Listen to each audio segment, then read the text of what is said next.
Assalamualaikum, a very good morning to everyone. We hope everyone is doing well this morning despite the weather out there. It's a nice weather, but let's not dampen our spirit for what's to come today. We'd like to invite everyone to please make your way to the hall if you're not inside yet to take your seats as the event this morning is about to begin. So with that, we'd like to invite all of you ladies and gentlemen who are still outside of the hall to please come in, take your seats and get settled down. Now in the meantime, we'd like to remind all guests of the following etiquette to ensure a smooth running of today's event. Kindly ensure your mobile phones are on silent mode at all times. Please be seated according to the assigned seating arrangement. We also seek your cooperation to wear the name tags given during registration. Wear it throughout the forum, today and tomorrow.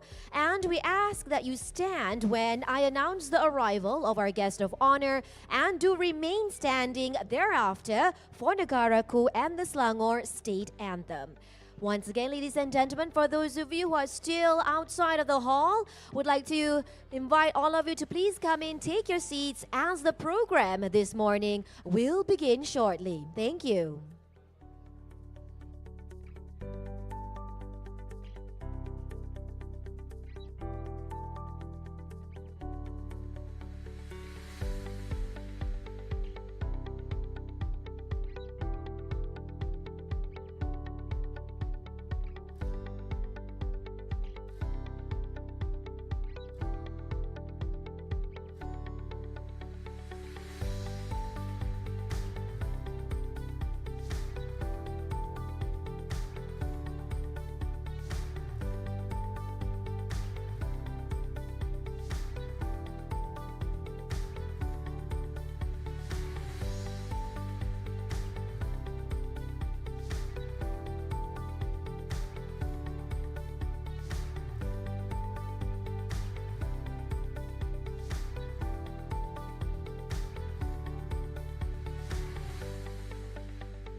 A very good morning to everyone. All of you are looking beautiful this morning. We are about to begin with the forum. I would like to invite everyone to please take your seats. For those of you who are still outside of the hall, I would like to invite you to please come in, take your seats, get settled down. And just a reminder, please ensure that your mobile phones are on silent mode at all times. In a few more minutes, I've been told that our guest of honor will be arriving with our distinguished guests. And when I do announce the arrival of our guest of honor, we seek your cooperation to please stand and remain standing, because thereafter we'll be singing Negaraku and also the Selangor State Anthem. So once again, ladies and gentlemen, for those of you who are still outside of the hall, we'd like you to please come in, take your seats as the event is about to begin. Thank you.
All right, ladies and gentlemen, although I do see a majority of ladies this morning, we are about to begin with today's event. But before that, we'd like to invite you to please fill up the empty seats that you see in the tables at the front rows. Please feel free by all means to come forward and fill in the vacant seats that you see in front of you. Let's fill up the front tables first and foremost. For those of you who are still outside of the hall, would like you to please come in. We invite you to take your seats as we are ready to begin with today's program. So once again, for those of you who are seated at the back especially, please do come forward. Don't be shy. Fill in the empty seats that you see on the tables in front of you. Before we start, just a kind reminder for everyone to please ensure that your mobile phones are on silent mode so that there'll be no interruptions later on. Thank you.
All right, ladies and gentlemen, I've been told that our guest of honor has arrived. With that, I would like to invite everyone to please take your seats and be ready to begin with today's program. Once again, when I announce the arrival of our guest of honor, we seek your cooperation to rise, to stand, and remain standing because we will be singing Negaraku and the Selangor State Anthem thereafter. Thank you.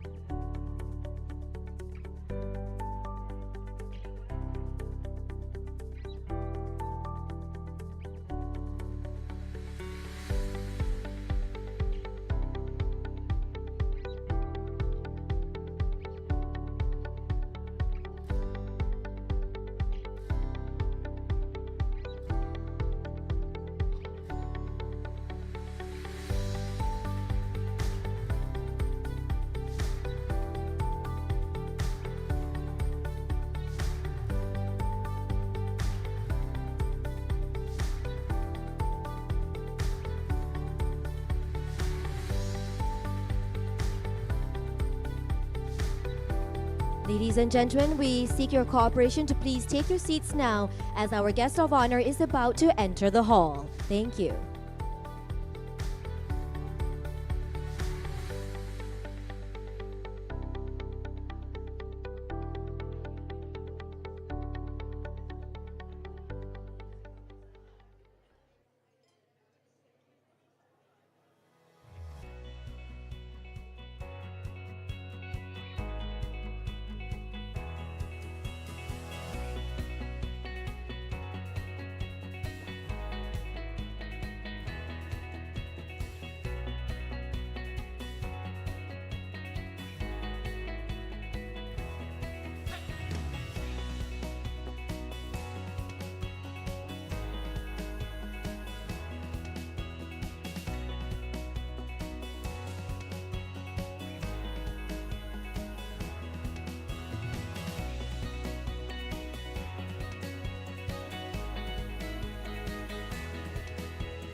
Ladies and gentlemen, announcing the arrival of Yang Amat Berbahagia, Dato Seri Dr. Wan Azizah, Dr. Wan Ismail, along with our distinguished guests. A very warm welcome.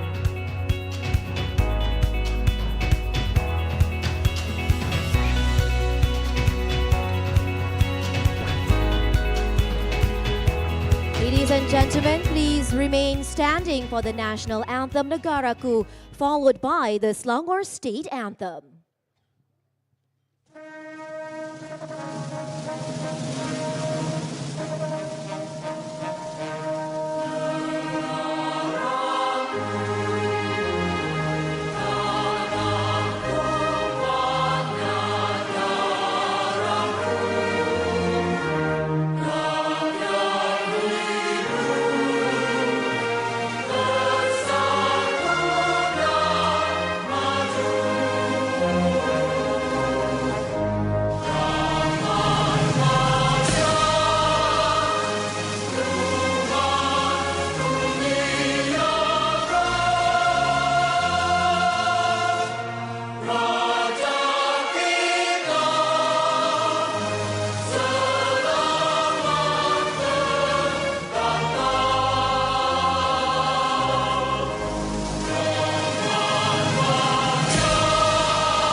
Ladies and gentlemen, please be seated. Thank you.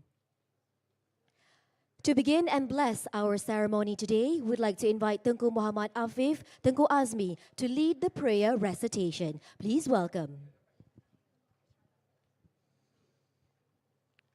Bismillahirrahmanirrahim. Alhamdulillahi Rabbil Alamin.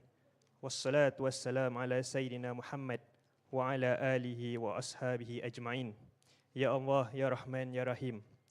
Sesungguhnya kami berhimpun pada hari ini bagi menyatakan kesyukuran di atas kurniaan-Mu yang tidak ternilai. Jadikanlah kami hamba-hamba-Mu yang sentiasa bersyukur sama ada nikmat yang sedikit, lebih-lebih lagi nikmat yang melimpah ruah kepada kami. Bersempena dengan majlis pembungaan Gender Outlook Forum 2025 pada hari ini, kami memohon inayah dan taufik-Mu. Kurniakanlah kesejahteraan dan kebahagiaan kepada kami. Bukakanlah hati-hati kami, lapangkanlah dada kami, supaya kami dapat mengisi ilmu dan pengetahuan yang berguna untuk agama, bangsa dan negara. Kami memohon kepadamu agar Engkau berkatilah majlis ini dengan limpahan rahmat-Mu. Semoga segala usaha kami dalam menjayakan majlis ini mendapat keredaan dan hidayah-Mu.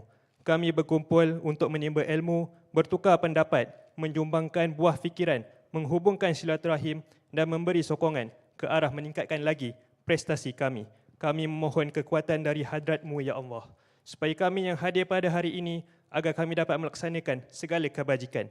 Dan kami pohon perlindungan dengan Engkau daripada melakukan keburukan. Ya Zal Jalali wal Ikram, kurniakanlah jua kepada kami kesihatan anggota, kecergasan minda, ketenangan jiwa, kekuatan semangat. Semoga dengannya kami mampu mendepani cabaran, berdaya saing dan mampu mengangkat martabat diri, keluarga, masyarakat dan negara. Rabbana atina fid dunya hasanah wa fil akhirati hasanah wa qina adzaban nar. Wa sallallahu ala sayyidina Muhammad wa ala alihi wa ashabi ajma'in. Walhamdulillahi rabbil alamin.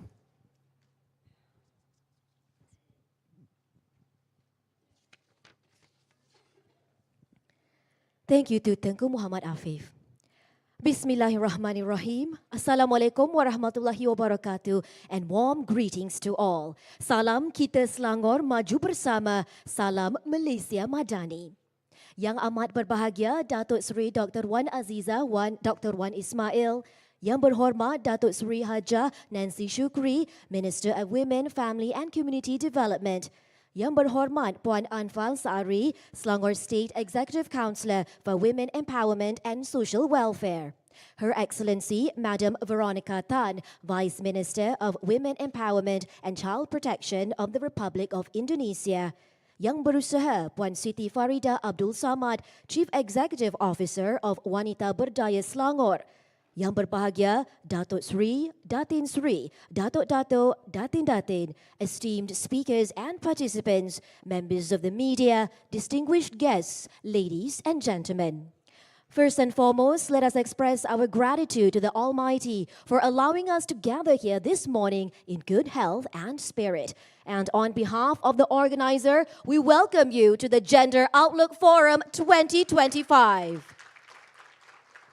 Now, ladies and gentlemen, as we reflect on the journey that brought us here, to begin with GOF 2025, we invite you to watch a special video montage celebrating the milestones, voices, and movements that have shaped gender advocacy in Selangor and beyond. We will give you a glimpse into the purpose of the Gender Outlook Forum 2025, its core objectives, driving themes, and the urgent questions we gather to explore. Let's have a look.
you go, ladies and gentlemen, a powerful message behind it. It reminds us why we are here, which is to listen deeply, act boldly, and build a future where every voice matters. Let's carry that energy forward as we begin with the Gender Outlook Forum 2025.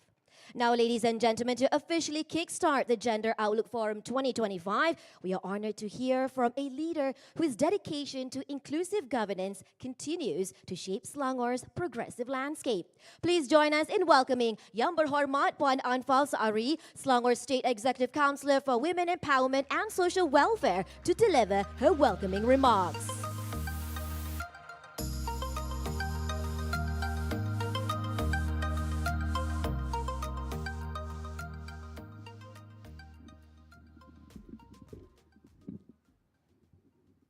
Bismillahirrahmanirrahim. Assalamualaikum warahmatullahi wabarakatuh. Salam Malaysia Madani, salam kita Selangor maju bersama. Yang amat berbahagia, Dato Seri Dr. Wan Azizah Dr. Wan Ismail, yang berhormat Dato Seri Hajah Shukri, Minister of Women, Family and Community Development, Her Excellency Madam Wanita, Vice Minister, Women Empowerment and Child Protection of the Republic of Indonesia, Yang Berusaha Puan Siti Farida Abdul Samad, Chief Executive Officer Wanita Berdaya Selangor WBS, representatives of state and federal government departments and agencies, panelists, NGOs, academia, think tanks, and experts, distinguished Datuk-Datuk, Datin-Datin, ladies and gentlemen, members of the media and honored guests. Praise be to Allah, we are grateful to the Almighty for His permission and blessings that allow us to gather this morning at the Gender Outlook Forum 2025, organized by Wanita Berdaya Selangor in collaboration with the Westminster Foundation for Democracy, WFD, the Center for Research on Women and Gender, USM, Pusat Kepimpinan Tun Fatimah Hashim, UKM, and the Gender Studies Program, UM. On behalf of the state government and Wanita Berdaya Selangor, I am deeply honored and warmly welcome the presence of Yang Amat Bahagia Dato Seri Dr. Hajah Wan Azizah and YB Dato Seri Hajah Shukri. Their presence reflects not only their unwavering commitment to advancing gender equality, but also their continued support for inclusive dialogue and transformative change. I would also like to express my highest appreciation and heartfelt thanks to all honorable members of the Selangor State Executive Council, members of the Selangor State Legislative Assembly, the esteemed State Secretary, federal and state government agencies, head of departments, representatives from MBI or Menteri Besar Selangor Incorporated and its subsidiaries, boards of members of Wanita Berdaya Selangor, non-governmental organizations, think tanks, subject matter experts, Pusat Wanita Berdaya, participants of Wanita Berdaya Selangor programs, and members of the media who are present with us this morning. A special note of gratitude also goes to our international delegates, including Her Excellency Veronica Tan, Vice Minister of Women Empowerment and Children Protection for Republic of Indonesia, H. Edmund Bond, the ASEAN Intergovernmental Commission on Human Rights, AICHR, Parents at Work Australia, UN Women Regional Office for Asia and the Pacific, and UNICEF Malaysia. Your presence at the Gender Outlook Forum 2025 brings invaluable global perspectives and affirms our shared commitment to advancing gender equality across borders. Distinguished guests, ladies and gentlemen, as many of you are aware, Wanita Berdaya Selangor is a Selangor State JLC under the Menteri Besar Selangor Incorporated. WBS was established in 2021, and the organization was founded with the aim of realizing the Selangor Women's Policy and Action Plan 2024 to 2026, and continues to empower women through three core pillars, namely research and policy development, capacity building, and women's empowerment. Today, we stand at the threshold of a transformative journey, which is the inaugural of Gender Outlook Forum 2025, a bold new initiative by Wanita Berdaya Selangor, and I believe the first of its kind in Malaysia. With Malaysia serving as the ASEAN chair this year, we are proud to bring this discussion forward, centered around the crucial theme of advancing gender equality in ASEAN. I am deeply honored to see our shared vision spring to life, uniting over 200 changemakers, leaders, and advocates from ASEAN and beyond. From today until tomorrow, we convene not merely to converse, but to catalyze action and carry on, call to dismantle barriers, amplify voices, and build a future that includes women, men, children, the elderly, persons with disabilities, and marginalized communities. Our journey begins with a sobering reminder from the 2021-2022 Human Development Report, aptly titled Times of Uncertainty, Insecurity of Life. Globally, the Gender Inequality Index has stubbornly hovered at 0.465 over the past 3 years. Closer to home, Malaysia ranked 103 out of 146 countries with a score of 0.681. These statistics underscore the work that still lies ahead. While we can celebrate women in Malaysia scoring an impressive 0.995 in educational attainment, which nearly matches men, we cannot ignore the stark contrast in political empowerment, languishing at just 0.102 in the UNDP's 2023 findings. These gaps speak volumes. The corridors of power remain largely inaccessible to women, and their voices are too often absent when policies are drafted and when budgets are decided. These figures are also remind us that the whole progress has been made, deep gaps persist, especially in political representation, economic inclusion, and social protection. In Selangor, we refuse to accept this status quo. As a testament to our commitment to ASEAN's vision for gender equality, we have become the first state in Malaysia to initiate 2 key strategic frameworks, a gender mainstreaming pilot project and gender-responsive budgeting across both the state government and local councils. These initiatives are a clear demonstration of our state's proactive efforts to align with and contribute to national and ASEAN's commitment to advancing gender equality and social inclusion. WBS has launched 2 flagship leadership programs, namely the Academy Kepimpinan Wanita or AKW and the Sidang Wanita Selangor or Siwanis. AKW equips women with leadership skills, policy know-how, and networks to step confidently into decision-making roles. Siwanis creates a dynamic forum for those leaders to shape the future of our state together. Yet, our commitment does not end here.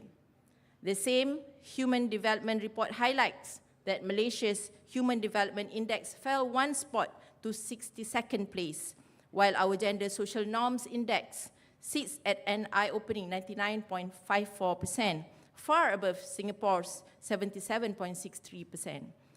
These figures reveal entrenched biases and negative perceptions that still undermine women leaders. To overcome these barriers, we must embed a gender lens into every policy, every budget line, every crisis response. Therefore, tracking our progress demands clear metrics. Indicators such as the Gender Equality and Human Development Index will guide our journey, ensuring we meet SDG 5 Gender Equality indicator by 2030. We will benchmark our successes, learn from our setbacks, and continuously refine our strategies. Today, I call on every stakeholders across government agencies, civil society, the private sector, and community leaders to join hands in this mission. Let us allocate our budgets responsively, tailor policies with real women's experiences in mind, and open every door of opportunity for female leadership. Together, we will optimize and elevate the immense talent, creativity, and resilience of women across Selangor. By integrating their voices into our planning and decision-making, we will build a stronger, more inclusive state, one that truly harnesses the full potential of half its population. I believe that with such a united front, Selangor will emerge stronger, more inspirational, and ready to create more meaningful lives in the days ahead. God willing, the Selangor State Government will remain steadfast and consistent in our commitment in formulating visionary policies, designing targeted programs, and rolling out strategies, initiatives to ensure ever greater well-being and prosperity across our state. Your presence today shows me that together, we can turn our vision into action and create a more inclusive nation for all. Thank you. Thank you very much to Yang Berhormat Puan Anfaal for your heartfelt welcome and unwavering commitment to uplifting every community. Now, ladies and gentlemen, we turn to a leader whose work has touched families, communities, and change makers across Malaysia. With a deep commitment to inclusive policy and care-centered leadership, let's now welcome to the stage Yang Berhormat Dato Sri Hajah Nancy Shukri, Minister of Women, Family and Community Development, to deliver her opening remarks. Please welcome.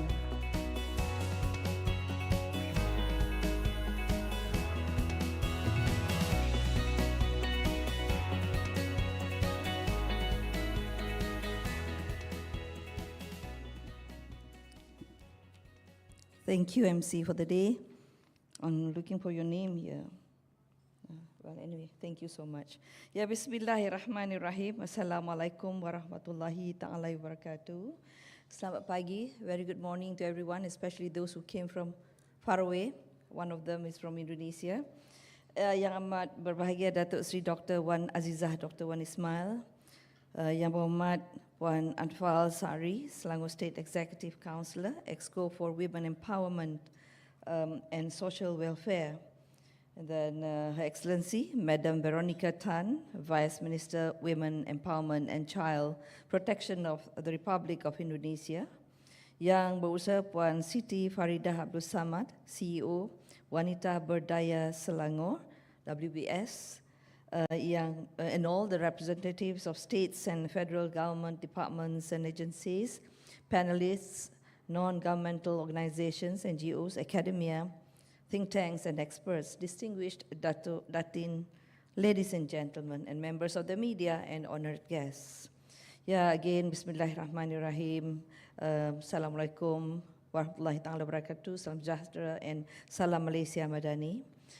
Alhamdulillah, it is by the grace of Allah subhanahu wa ta'ala that we are gathered today for the Gender Outlook Forum 2025 organized by Wanita Berdaya Selangor. This forum reflects our collective will to build a Malaysia that is just, inclusive and compassionate. A Malaysia where gender equality uplifts not only women but families and communities. And I'd like to take this opportunity to congratulate Yang Berhormat Anfaal for her and her team for their initiatives to organize this event.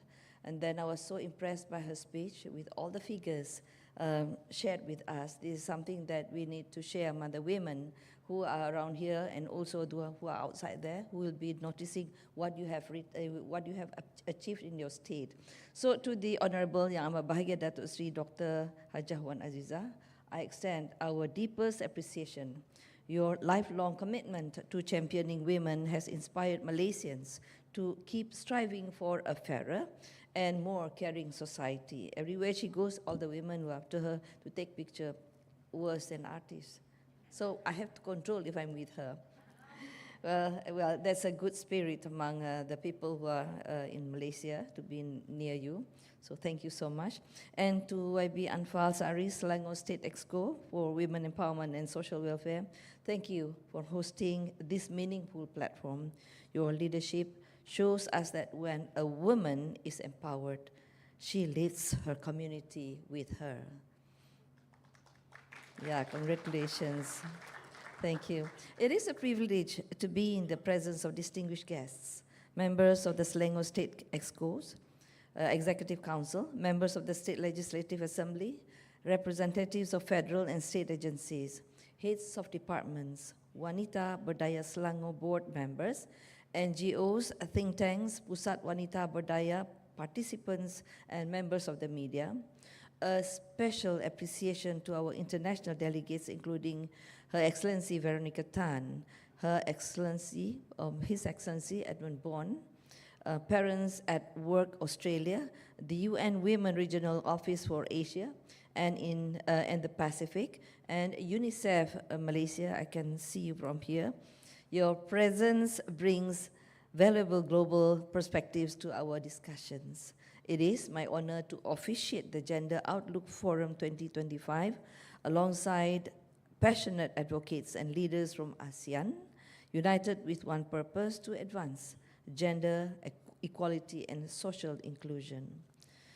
This forum reminds me of the ASEAN Gender Outlook 2.0, launched in 2024, led by KPWKM, or the Ministry of Women, Family and Community Development, with UN Women. It recorded progress. Women in ASEAN have significantly reduced extreme poverty, an achievement we must celebrate. But the report also showed that challenges remain. Climate change threatens these gains, leaving women more vulnerable to food insecurity, with lasting impact on families. The climate crisis affects women and men differently, which is why it must be addressed with a gender lens. At the same time, cost, distance, and safety continue to limit women's access to healthcare. On a brighter note, women's participation in decision-making across ASEAN is rising. More women are educated, empowered, and able to make informed choices about their health and lives. Ladies and gentlemen, Malaysia strongly believes no country can reach its full potential if half of its people are left behind. Gender equality is not a women's issue. It is a national imperative and the foundation of sustainable development. As Malaysia works towards becoming a developed nation by 2030, we know women must be at the forefront, contributing their talents, leadership, and strength alongside men. Distinguished guests, over the years, Malaysia has made significant strides in advancing women's development and rights, guided by our commitments under the Convention on the Elimination of All Forms of Discrimination Against Women, or CEDAW, 13 Malaysia Plan, and the Sustainable Development Goals, SDG 2015 to 2030. Women's status in Malaysia has improved in many areas. Allow me to share some encouraging examples. In education, women make up 61.2% of students in our public universities, one of the highest rates globally. The World Economic Forum ranks Malaysia top in educational attainment, a reflection of how far our women have come. In leadership, women now hold 38.9% of decision-making posts in the public sector, surpassing our 30% target. In the corporate sector, women hold 30.7% of board seats in the top 100 PLCs, reaching our 2030 target ahead of time. In workplace equality, in order to support women's participation in the workforce, we have updated labor policies in line with international standards.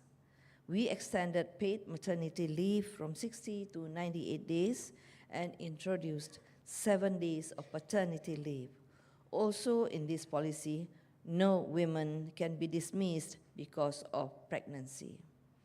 In law, Article 8(2) of the Federal Constitution was amended in 2001 to prohibit gender discrimination.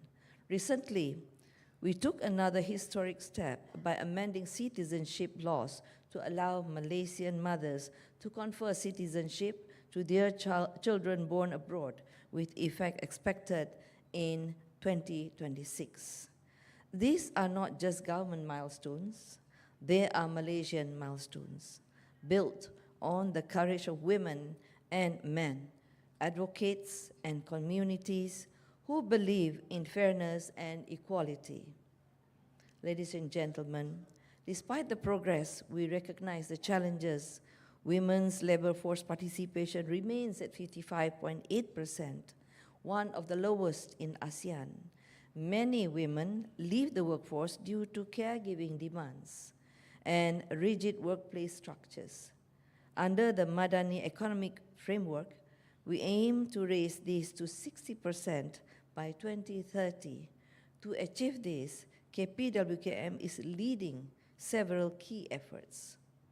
We have launched the National Women's Policy and Action Plan 2025 to 2030, which focuses on 4 key pillars: economy, leadership, safety, and well-being. It calls for gender-sensitive approaches across all ministries, greater representation in decision-making, and targeted measures to boost women's participation in the workforce. Under this framework, we have enforced the Anti-Sexual Harassment Act, and a dedicated tribunal has been operationalized under KPWKM. We also criminalized stalking, marking real progress in restoring women's safety and trust in public spaces. We are treating childcare as essential infrastructure, not a private burden. We are expanding access to affordable, quality childcare centers nationwide, including workplace-based TASCA to help mothers re-enter and stay in the workforce, recognizing that unpaid care work in Malaysia is valued at over 379 billion ringgit annually. We are institutionalizing care as a public good. Through our economic empowerment program, KPWKM has reached tens of thousands of women. Wanita Bangkit at KPWKM has empowered over 9,400 women earners through entrepreneurship training, job matching, and business grants. The Gigabit initiative equips women with digital skills for the online economy, while Mama Care, a certified KPWKM program, has trained over 800 women as professional caregivers, turning postnatal care into a viable income source. These aren't just support programs, but they are economic pipelines for women to earn, grow, and lead. We have a program for under the women division. It's called the Kasih Nita program. The Kasih Nita program, rebranded in 2025 from the Kasih Ibu Tunggal initiative, which empowers single mothers through legal aid, financial literacy, and personal development, with a target of 1,500 participants across 6 zones nationwide. It builds knowledge, confidence, and resilience to secure rights, strengthen income, and support emotional well-being. In collaboration with legal experts, AKPK, this is something to do with the an agency that leads, that gives people information about financial management, and psychologists. Kasih Nita is not just training, it is a pathway for single mothers to stand tall as contributors to their family and the nation. In addition to that, our ministry, through our Women Development Department, have introduced Perantis or apprenticeship, a leadership program designed to nurture women across diverse fields, including politics, economy, education, law, and health. With an allocation of 5 million that was approved by the Prime Minister when we asked from him, we thank him for that, 5 million ringgit in 2025, it will connect 100 distinguished mentors with 5,000 participants nationwide. Perantis is not just a mentorship initiative, but a platform for women to gain knowledge, build networks, and step confidently into decision-making roles. Under the Madani government, we are beginning to see structural shifts that reflect a deeper commitment to inclusive development. the Malaysia Madani Budget 2025 with a historic allocation of 421 billion ringgit includes targeted measures to uplift underserved groups. For women entrepreneurs, 470 million ringgit in financing has been made available through the SME Bank, BSN, Bank Rakyat, and MARA, with an additional 650 million ringgit allocated to support women and youth in entrepreneurship. Malaysia's agenda is rooted in SIDO, SDG 5, and the ASEAN Gender Mainstreaming Framework. Following our SIDO review in Geneva last year, our ministry is drafting a post-SIDO National Action Plan to translate recommendations into action. Thank you. Our commitments, as I have highlighted earlier, include the Anti-Sexual Harassment Act and Domestic Violence Act, where it addresses gender-based violence, the criminalization of stalking. We have also enforced extended paid maternity leave, the introduction of paid paternity leave, and stronger labor protections, alongside record representation of women in leadership. Together, these steps reflect our determination to close the remaining gaps through concrete, coordinated action. So, ladies and gentlemen, as Minister of Women, Family and Community Development, I assure you that my ministry will continue to spearhead and coordinate these efforts. Today, I speak not just as a minister, but as a Malaysian woman, a mother and a daughter of this land. I'm proud of how we have come so far. From the days our grandmothers had little access to education, to today, where Malaysian women serve as engineers, entrepreneurs, lawmakers, and even fighter pilots. Yet, we know much more remains to be done. For every glass ceiling broken, many more are waiting. So true progress is when women's voices are heard, their potentials is unleashed, and gender is no longer a barrier. Let us work together to build that future. Thank you. Wabillahi taufiq wal hidayah. Assalamualaikum warahmatullahi ta'ala wabarakatuh. Terima kasih. Waalaikumsalam warahmatullahi wabarakatuh. Thank you, Yang Berhormat, for your inspiring message and steadfast leadership. Your vision continues to guide Malaysia's journey toward gender-responsive development. Next, ladies and gentlemen, to mark the beginning of the Gender Outlook Forum 2025, we welcome a leader whose courage and conviction have paved the way for inclusive governance and transformative change. It is with great privilege that we now welcome Yang Amat Berbahagia Dato Seri Dr. Wan Azizah Dr. Wan Ismail to deliver the Officiation Speech. Please welcome.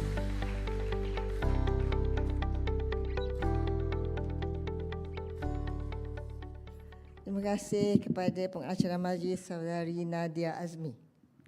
Bismillahirrahmanirrahim. Assalamualaikum warahmatullahi wabarakatuh. Salam sejahtera.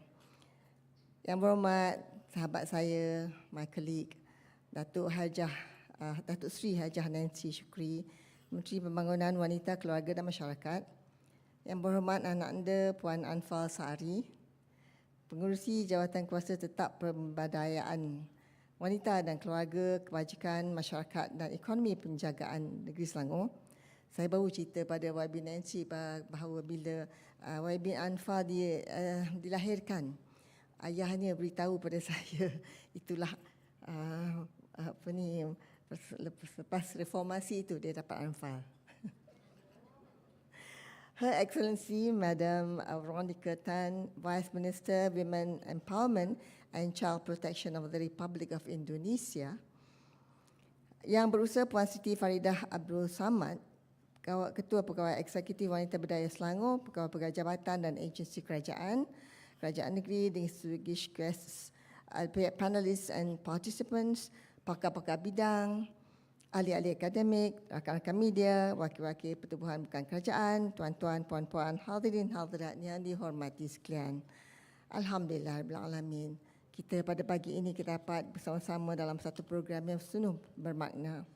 Ini ada Forum Pendayaan Gender 2025. Terima kasih kepada semua pihak yang terlibat, terutamanya Wanita Berdaya Selangor atas inisiatif yang proaktif dan signifikan ini. Excellencies, ladies and gentlemen, it is a profound honor for me to be here with you at the Gender Outlook Forum 2025. Looking out, I see a powerhouse of energy, intelligence, and ambition. I see the architects of a brighter, bolder Malaysia and ASEAN. Congratulations to Wanita Berdaya Selangor for not just organizing an event, but igniting a movement. Today, we are not here just to discuss our challenges. We are here to focus more on how to realize our goals and be triumphant at the end, inshallah. That's important. I want to extend my deepest personal gratitude to my dear colleagues, YB Nancy, the Minister of Women, Family and Community Development, and YB Anfaal, Selangor State Executive Councillor of Family and Women, Welfare and Care Economy. Your tireless passion and genuine care for the well-being of our women are not just seen, they are felt, and they give us all tremendous hope. Ladies and gentlemen, I am a firm believer in strong family values. Let us be clear, empowering women does not threaten the family institution. It strengthens it. I believe a family where the mother is educated, economically independent, has a voice, is more resilient, stable and prosperous, and a prosperous family. The family is the first madrasah, remember that, mums especially. The first school of equity and equality.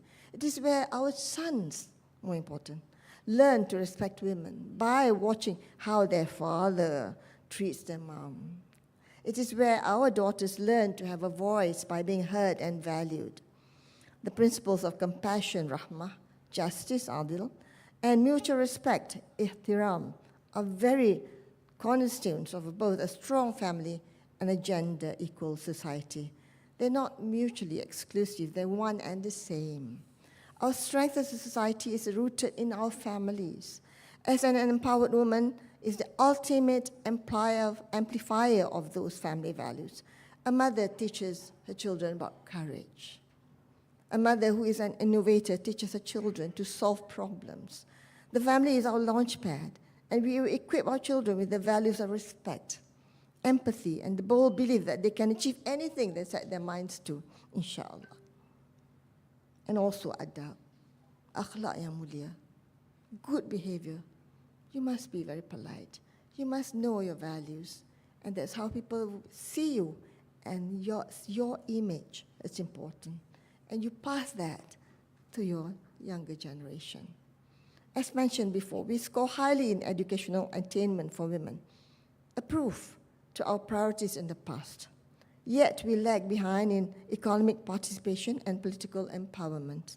This gap tells us we are successfully educating our daughters, but we fall short to create an environment and provide proper support system where they can fully utilize that education to lead and to innovate. Today, I invite us to look beyond silos. Gender is not just a woman's issue. It is a societal landscape that you have to look and outlook and have a good view. It is how we raise our sons and daughters, and how we practice shared responsibility, how we value unpaid care.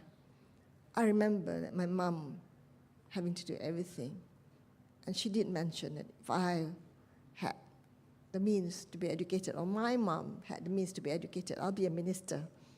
So when I became a minister at that time, I went and said, Mami, walaupun Mami tidak, sekurang-kurangnya anak Mami jadi. Even Mom, even if you didn't become a minister, at least your daughter became. So that one was what I tried to tell her, so that it gives her that feeling that she has achieved something by just bringing us up, even though she wasn't well educated. We provide affordable and childcare now, we have to. And how can companies provide flexibilities in working arrangements, and we can design cities and classrooms, and we assure that no one, regardless of gender, ability, age, or background, is left behind. Excellencies, ladies and gentlemen, in Malaysia, our journey is defined by both historical milestones and a forward-looking action. We honor the legacy of our pioneers like Tun Fatimah Hashim. Her lifelong dedication to women's empowerment laid the groundwork for the progress that we see today, from the growing number of women in corporate leadership to increasing representation in political and economic spheres. This enduring commitment, it has to endure the many challenges, is now being reinforced and guided by a powerful national vision.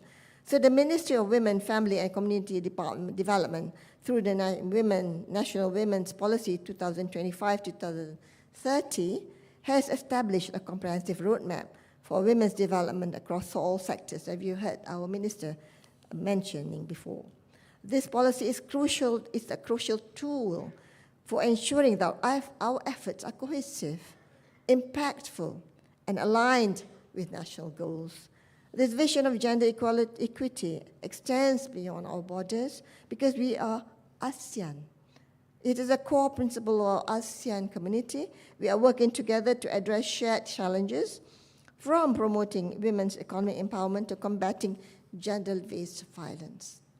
This regional solidarity is crucial as it strengthens our collective ability to create a peaceful, prosperous, and truly people-centered ASEAN where no one is left behind.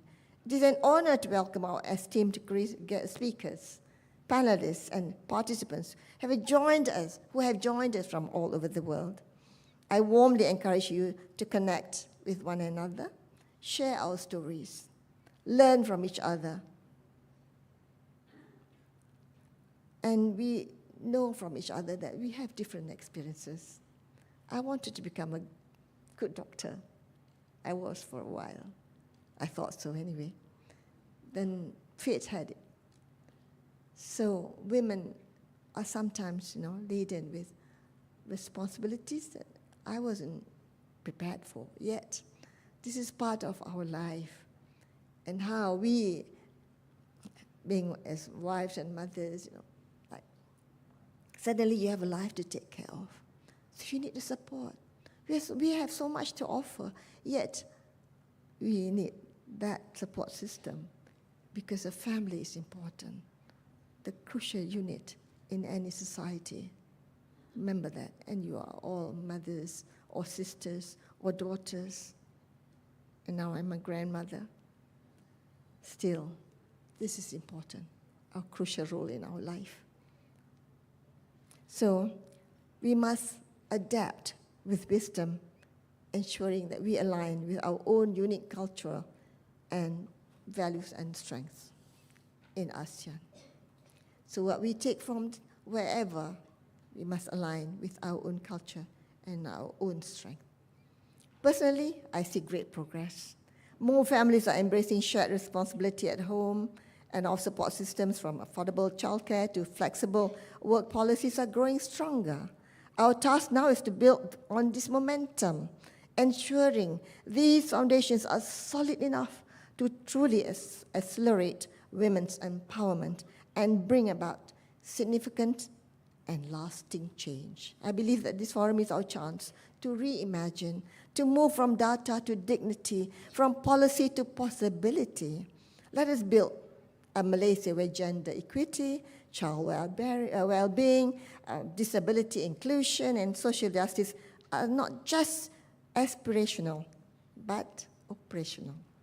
I urge all of us to listen deeply, speak bravely, act boldly. Let us honor the women who came before us, because we needed them to pave a way for us, and uplift those who come later, so young. Let us ensure that no one is actually left behind. not in our budgets, not in our policies, and not in our hearts and minds. So with that, I'm pleased to officially open the Gender Outlook Forum 2025. May this forum be a catalyst for courage, connection, and change. Terima kasih. Wabillahi taufiq wal hidayah. Assalamualaikum warahmatullahi wabarakatuh. Thank you, Yang Amat Berbahagia, for your powerful officiation and enduring dedication to justice, care, and equality. Your presence today is a beacon of hope and possibility. Now, we'd like to invite Yang Amat Berbahagia, Dato Seri Dr. Wan Azizah, and all guests of honor as well as participants for a group photo. Our VIPs may remain seated, but to all participants, let's stand where you are for this group photo. Our photographers will get into their positions on stage, so be ready to smile for the future we are building together.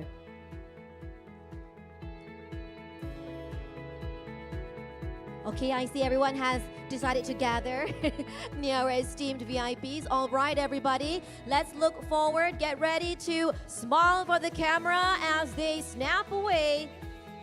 This is to commemorate this special moment for GOF 2025.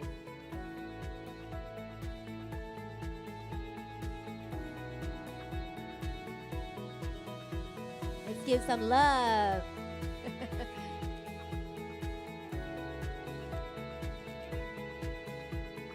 All right, is there also a video? Would you like them to wave or anything? No? Yeah? Okay, let's wave on my count of 3. 1, 2, 3. Wave to the video, man. Thank you very much to our VIPs, to our participants.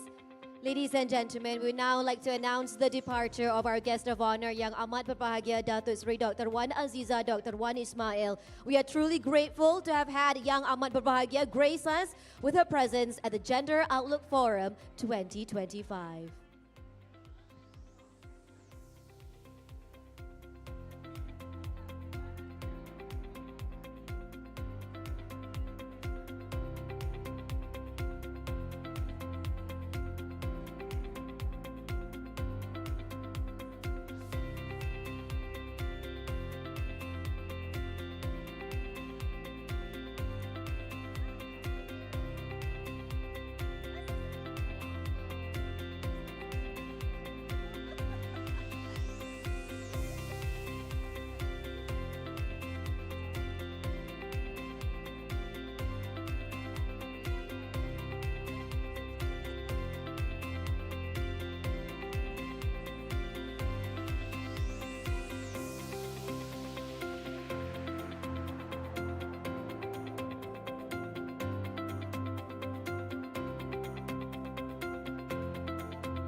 All right, ladies and gentlemen, we'd like everyone back into the hall. Please do take your seats because we have something exciting and very interesting this morning.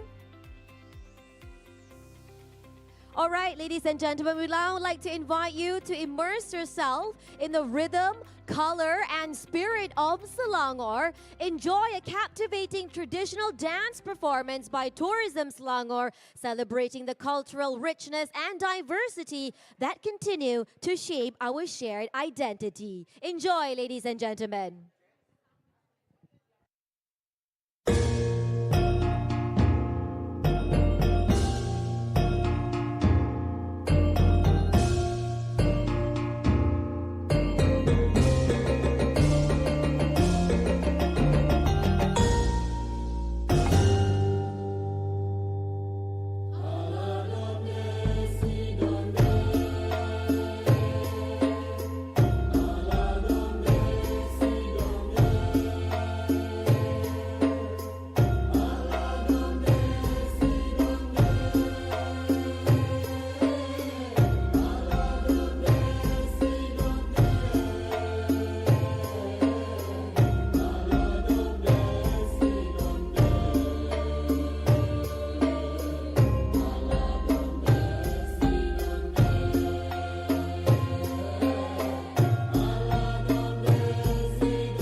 Apa merah di kaki langit, wahailah nona, nona disayang. Cik Dering, bajulah potong si badayung, si badani, selender mani. Apa merah, sanggulah kami, wahailah nona, nona disayang. Umar siye, jempat kau muda, si badayung, si badani, selender mani. Pucuk kutak, sudahlah layu, wahailah nona, nona disayang. Pucuk paut, sudahlah kembali, si badayung, si badani, selender mani. Duduk dekat, rasalah malu, wahailah nona, nona disayang. Duduk jauh, rasalah sayang, si badayung, si badani, selender mani.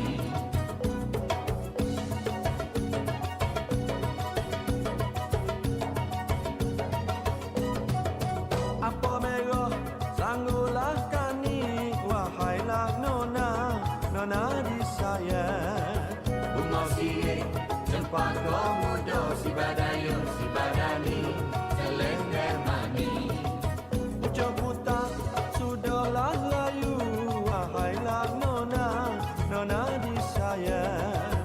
Pucuk paut, sudahlah kembali, si badayung, si badani, selender mani. Duduk dekat, rasalah malu, wahailah nona, nona disayang. Duduk jauh, rasalah sayang, si badayung, si badani, selender mani.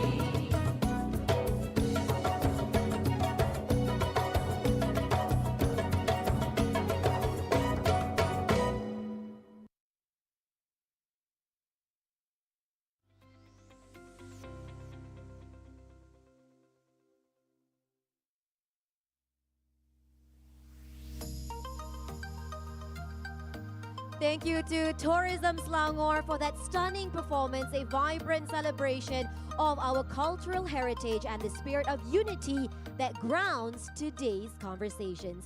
Now, ladies and gentlemen, before we move on to the next segment of the forum, would like to invite everyone for a short coffee break for 10 minutes. Refreshments are served outside of this hall. So do be back in 10 minutes as we will continue with the Gender Outlook Forum 2025. So enjoy your coffee break, everyone.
All right, ladies and gentlemen, as everyone is networking and getting to know each other, we are ready to move on to the next segment of GOF 2025. With that, I would like to invite everyone who are still outside of the hall to please come in, take your seats as we're about to begin, about to resume with the Gender Outlook Forum. Thank you.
All right, ladies and gentlemen, we invite you to please take your seats in this hall as we are about to move on to the next segment of GOF 2025. Please ensure that your mobile phones are on silent mode so that there'll be no further interruptions during the program. And with that, I would like to invite Yang Berhormat Puan Anfaal, Puan Siti Farida, as well as Dr. Marjan Muhammad and Her Excellency Veronica Tan and Madam Emma Walsh to take their seats at the front VIP row.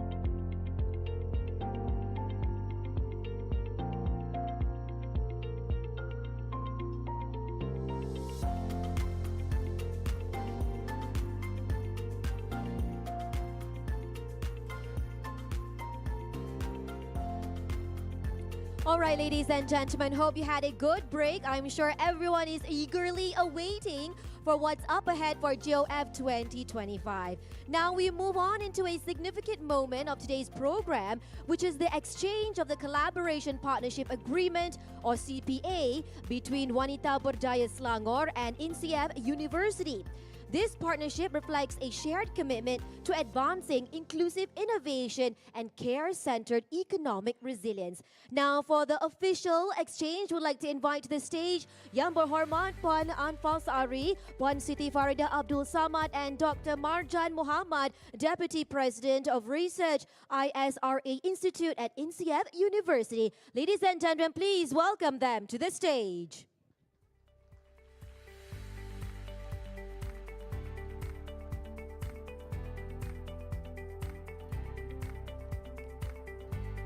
And now, let us witness the exchange of the CPA as a pledge to transformative action and inclusive progress.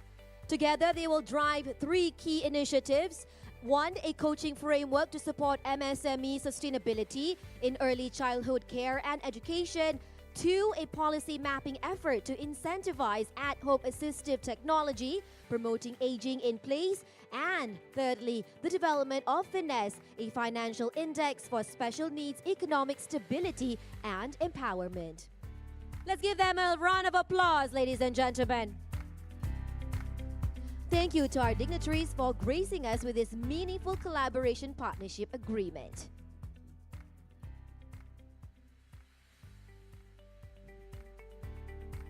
Now that has been completed. So, without further ado, with the energy still in the air, we are now ready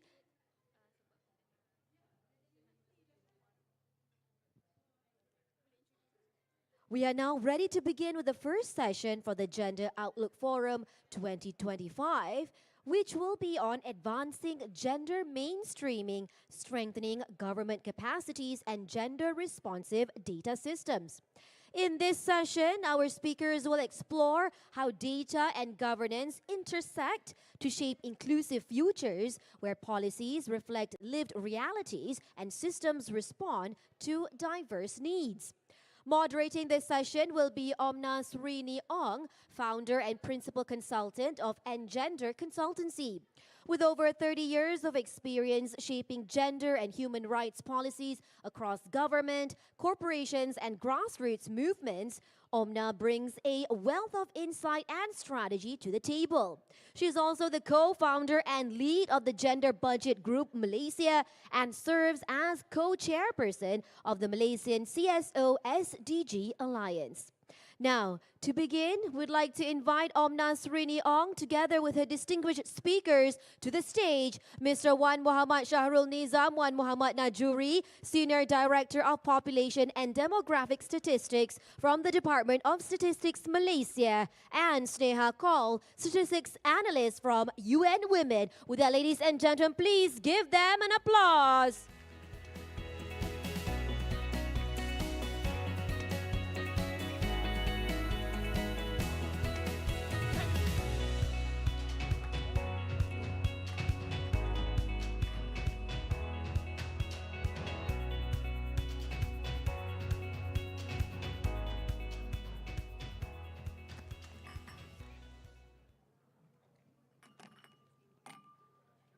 All right, Ms. Omna, the stage is now yours.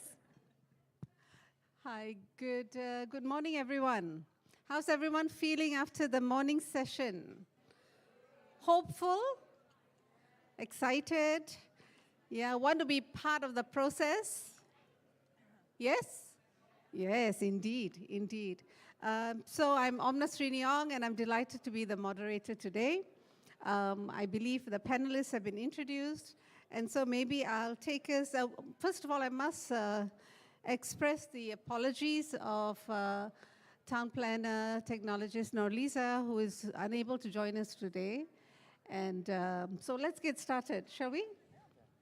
Are we all ready? Yeah, perfect. Okay, so today's roundtable, the morning roundtable, will be looking at advancing gender mainstreaming, strengthening government capacities, and gender-responsive data systems, all of which are my personal favorite topics. So we're feeling very happy that we're having this conversation right now. But maybe I thought we can unpack a little bit about gender mainstreaming first. But before that, I'll say that we will have presentations by both Sneha and Wan. And after which, we'll have a conversation on your presentations. And then we will open the floor to all of you to ask questions, which I think will be the highlight of the morning's discussion. And so we want you to be frank and open and uninhibited and ask the bold, courageous questions. And sometimes it could be just reflections, but we'll keep that short, to see how collectively, the whole idea is how can we collectively advance this process, because we know that we can't do it alone, right? And first of all, I'm seeing Pon Nauhal and also Pon Siti Farida. Thank you so much for your courage and your bold action in actually organizing this. And it'll be one of many forums that will also, I'm sure, act as a monitoring platform, because we are advancing the process, right? So next year, we're going to be talking about things a little differently. Absolutely. Okay, so let's just unpack gender mainstreaming a little bit. This is not something that is new in Malaysia. Malaysia had adopted, as you know, it acceded to CEDAW in 1995. In 1989, Malaysia had the first national policy for women, a chapter on women specifically in the Six Malaysia Plan, but subsequently looking at gender and development, women's issues, but gender issues have been integrated across the development plans. In terms of institutional mechanisms, in the year 2001, the Ministry of Women, Family and Community Development was set up. I have my own views about how I think they are carrying too much of a load. We need to decentralize or, break them up into different agencies or ministries. But gender mainstreaming was adopted by the Malaysian government in 2004 with the appointment also of gender focal points in all ministries. And they were very senior positions. That is the Deputy Secretary General of Strategic Policy and Strategy in every ministry. And there was some capacity building sessions that took place. And then we found that in 2022, there was a reappointment, and this time of gender focal teams, which means you still had the Deputy Secretary General who was leading as a gender focal point, but then they would have the team of division heads within the ministries who would also look into mainstreaming gender. Right? And in terms of civil society's participation, civil society has kept gender mainstreaming on the agenda every year in the budget memorandums to government and also during consultations. The civil society has also been part of capacity building of ministries in gender mainstreaming, gender responsive budgeting, and we must also make mention of two particular states in Malaysia that have led gender mainstreaming to some extent. Yeah, one is of course Penang, PWDC, where Dato Ong and team, who have actually led and kept that on the agenda, kept gender responsive participatory budgeting on the agenda. In fact, they won, I believe, a global award on that. But the Selangor state government has actually got an action plan and a policy on women. And what they have rolled out are two very important programs. One is the gender mainstreaming program, which is in its third year, and also the gender responsive budgeting capacity building program, which I'm honored to lead in Selangor with the local councils. And we have now just completed 6 local councils, local governments who have gone through capacity building, and we're entering the pilot phase. So there's a lot that's being done. In terms of data, there's quite a bit that's being done as well in terms of monitoring and looking at data. We are very happy to say that civil society is also part of bringing on board the conversation on citizen-generated data, and we'll have a conversation on that later. All right, so to begin with that, may I please invite, let me see, since we have a change. Would you like to go first? Yeah? All right, perfect. So we'd like to invite Encik Wan Muhammad Shahrul Nizam, the Senior Director, Population Demographic Division of DOSM, Department of Statistics Malaysia, the National Statistics Organization, to present on integrating gender responsive data approaches in national development frameworks.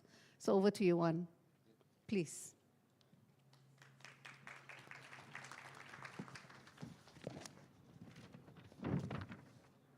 Thank you very much, Amna. Okay. Bismillahirrahmanirrahim. Assalamualaikum warahmatullahi wabarakatuh and a very good morning.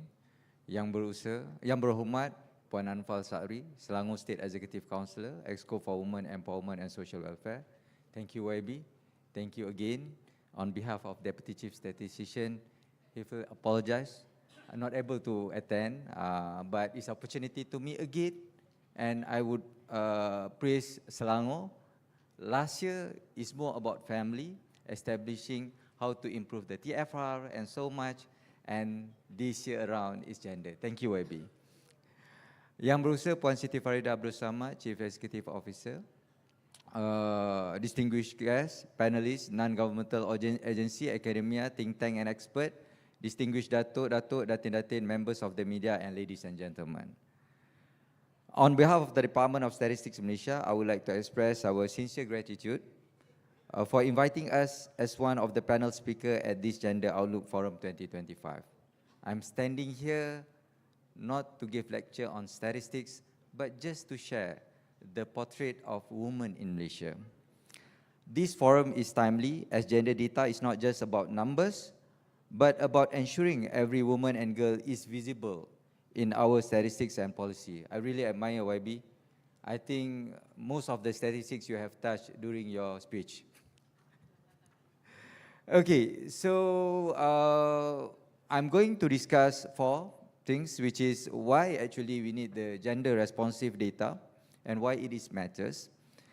And I'm just going to further elaborate in terms of whatever just now YB already mentioned in terms of the global and ASEAN landscape, Malaysia current position and way forward. Why actually we need gender responsive data? As mentioned by Omnia just now, we just begin in 2004. And by 2015, 2016, we start releasing publication. We already have the data. Just now, even YB mentioned about the data. But the important point of the data, you just have one value. The important is we need to disaggregate the data. The disaggregation is very much important because we need to visible the information so that we can know the inequalities. And also, it will provide evidence and insight for decision making. It's better to work from bottom to top rather than top to bottom. That after pandemics, if we still top to bottom, then we will have our challenges. And it strengthens accountability in governance because leaders can be measured against real outcome. Alhamdulillah, we are in tandems of the aspiration of the SDG 5. And in RMK 13, government already embarked under Malaysia Madani in the needs of the women inequality and to achieve the SDG 5. Thank you very much. And the support from the CSO SDG also give very much impact to the points to enhance the equality of women. No data, no progress. With data, we can translate that commitment into measurable action. Let me share in terms of the gender equality in global and ASEAN. Okay, so if we can see, to be frank, yes, if we talk about ranking, definitely we are way beyond. Not only in terms developed, but just look even in ASEAN. But one thing we must be very divulge into what are the things that really trigger in terms of the downtrend of the figures. So we can see, if you see, if I may, I think, okay, thank you very much. So you can see in terms of global gender gap index, okay, so even worlds, actually we are in the level of 68%, still way, still the room of improvement in terms of economics and politics. I think women do wonders, especially in education, okay, as well as health. That's why we can see Malaysia life expectancy compared women to males. Women can survive longest 77 as compared to men. Okay, and looking at ASEAN. So if looking at ASEAN, we can see Malaysia is much more lower. Does Malaysia doing bad? No. Actually, we have to see. Malaysia is improving. Or maybe some of the data that is out there that we need to go and really dwell further so that it really encompasses in terms of the real visualization of Malaysia. Okay? Next.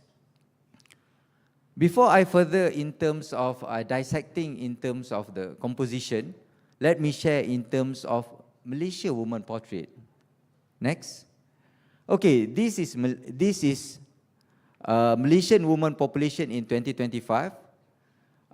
We can see that female population contribute 47.5%. And the sex ratio is 110. That one if we comprise together with non-citizen. But more or less it's actually the same. And we can see that at this moment, female population, if we look into 65 years and above, Malaysian woman is already in aging stage. Okay?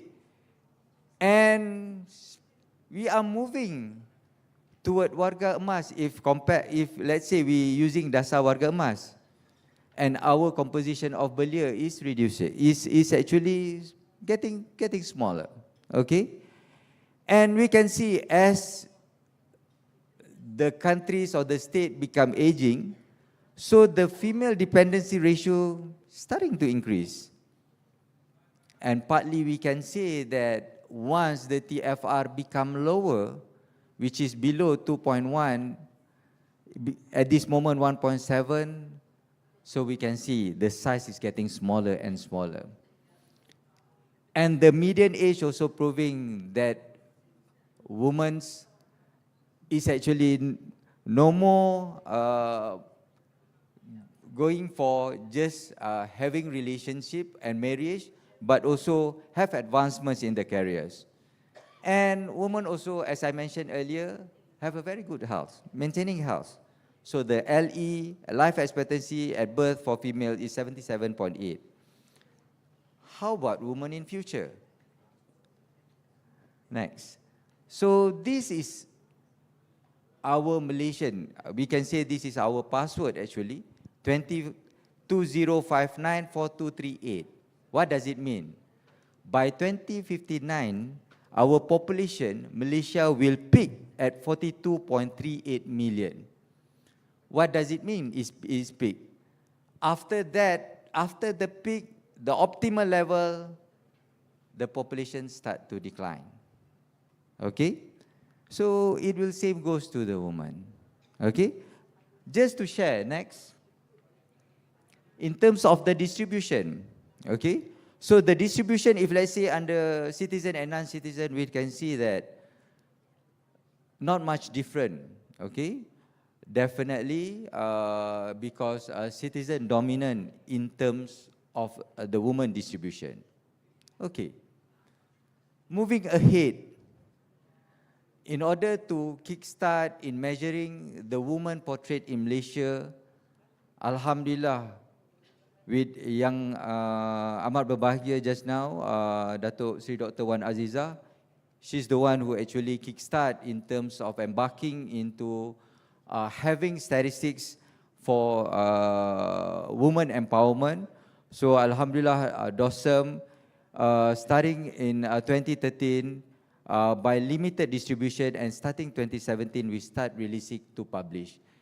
And we are looking forward to come up at a state level, even though we already have at the state level, but still there's a lot of disaggregation need to be done, and we are looking forward by next year or the year after that, we are looking having the state will comprise at the district and also at the local level. Okay? Next. Where are our gender equality? Next. Okay, just have a look. What do you see? What we all see? And if let's say we want to go further, where actually we need to emphasize? I think everybody in the room has the answer, right? It's just either you are going for the economic participation and political empowerment. Because after all, education attainment already at the max. And for Selangor, talking about LFPR, the achievement is much more higher as compared to the national level. So where is the gap? Okay, next. Next. Okay, this is just to share in terms of our LFPR. YB, Selangor is better than Malaysia in terms of women participation rate. Maybe we need to give some opportunity further because the participation rate is already quite high in Selangor. And we can see in terms of LFPR, we are improving. Since last time 45.2, now it's 56.5. It's improving, okay? Focusing in terms Malaysia citizen, it's become lower a bit because influence from the non-citizen, especially for the woman. The other side, when we visualize in terms of the age, we can see the peak is 25 to 29, the age group. But later, 45, women start to exit from labor force. Are they really exit? That's why for Department of Statistics Malaysia, inshallah for next year we are conducting economic census. We are encroaching into the informal sectors. DOSM believe that there's out there a lot of women is actually involved in the labor force. So we really hope that this is the support from the state and maybe from the agencies and maybe from the audience can give some points in terms how to actually to gauge the informal. Because sometimes I can see even like my wife, she's having the bakery, having jellies, and he have a lot of a network of the connections, like a chain, and all is informal. And they are getting much more higher income than me. Sometimes I borrow to her. Because in fact, she can be a bakers, and she also can sell, and she also can do consultation, and sometimes he can link to any marriage event. I said, wow, wonders.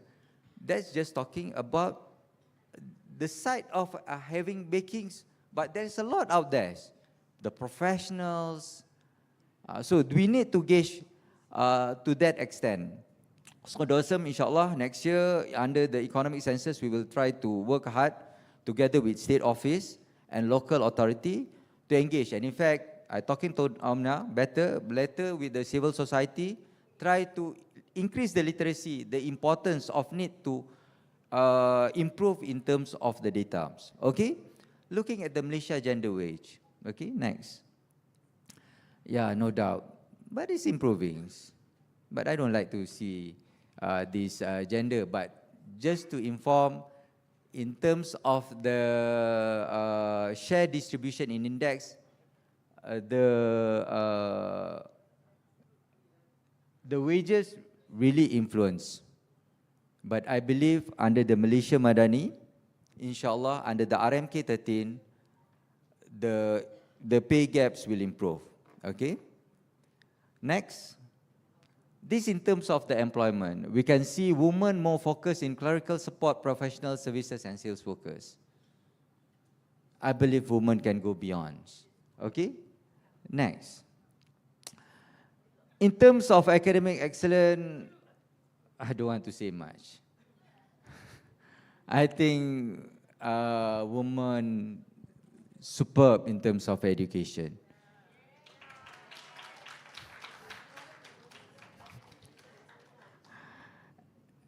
That's why a lot of son being brought up all become excellent son. Okay? But the thing is that, yes, it's true, the excellence is there, but at the end of the day, the government lost, especially when the women start exit from the labor force. One, if you can wrap up, then okay, we can thank take you very another much. question. Okay. Just to share to the next. Next. This is just to share at the state level, to wrap up in terms of my presentation. So we can see that the Federal Territory dominate the top 3 states in MDGI.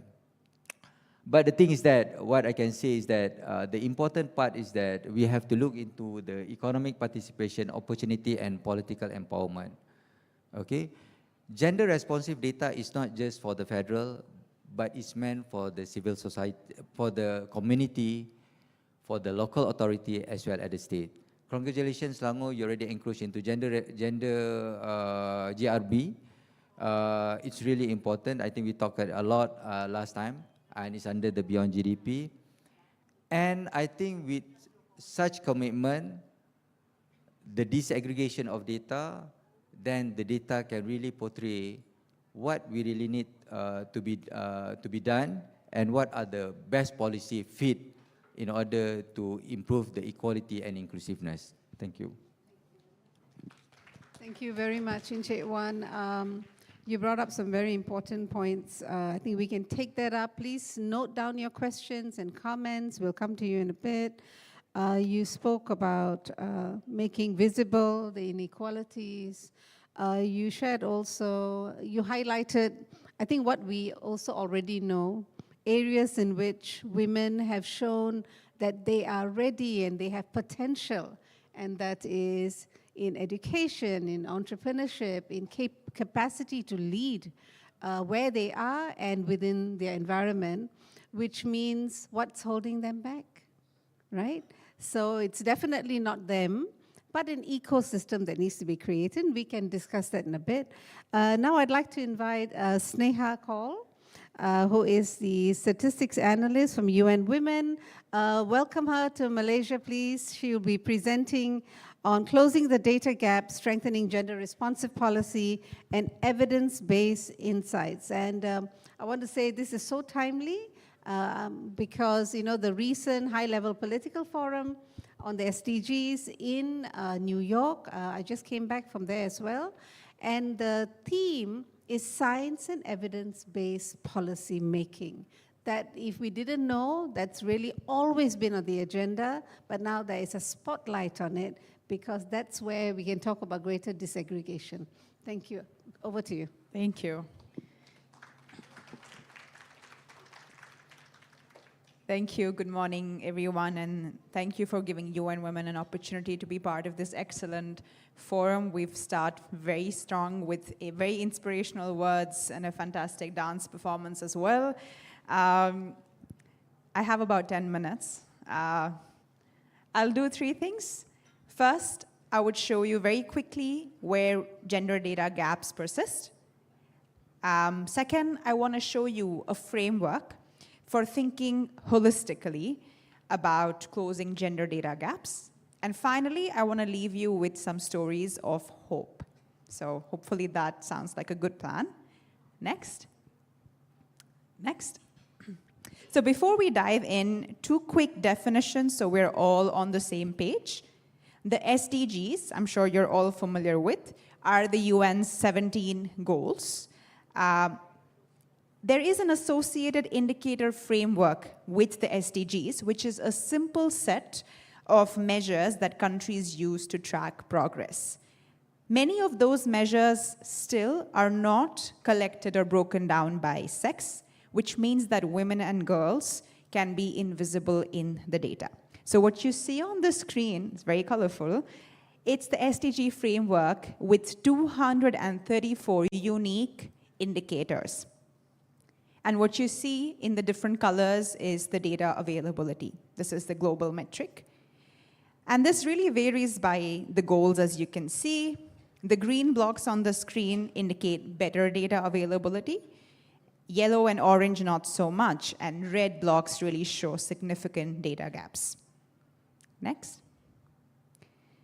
And so out of those 234, we have about 52 unique gender-specific indicators in the SDG framework, meaning that these indicators call for an explicit disaggregation of data by sex, or that they indirectly speak to gender issues.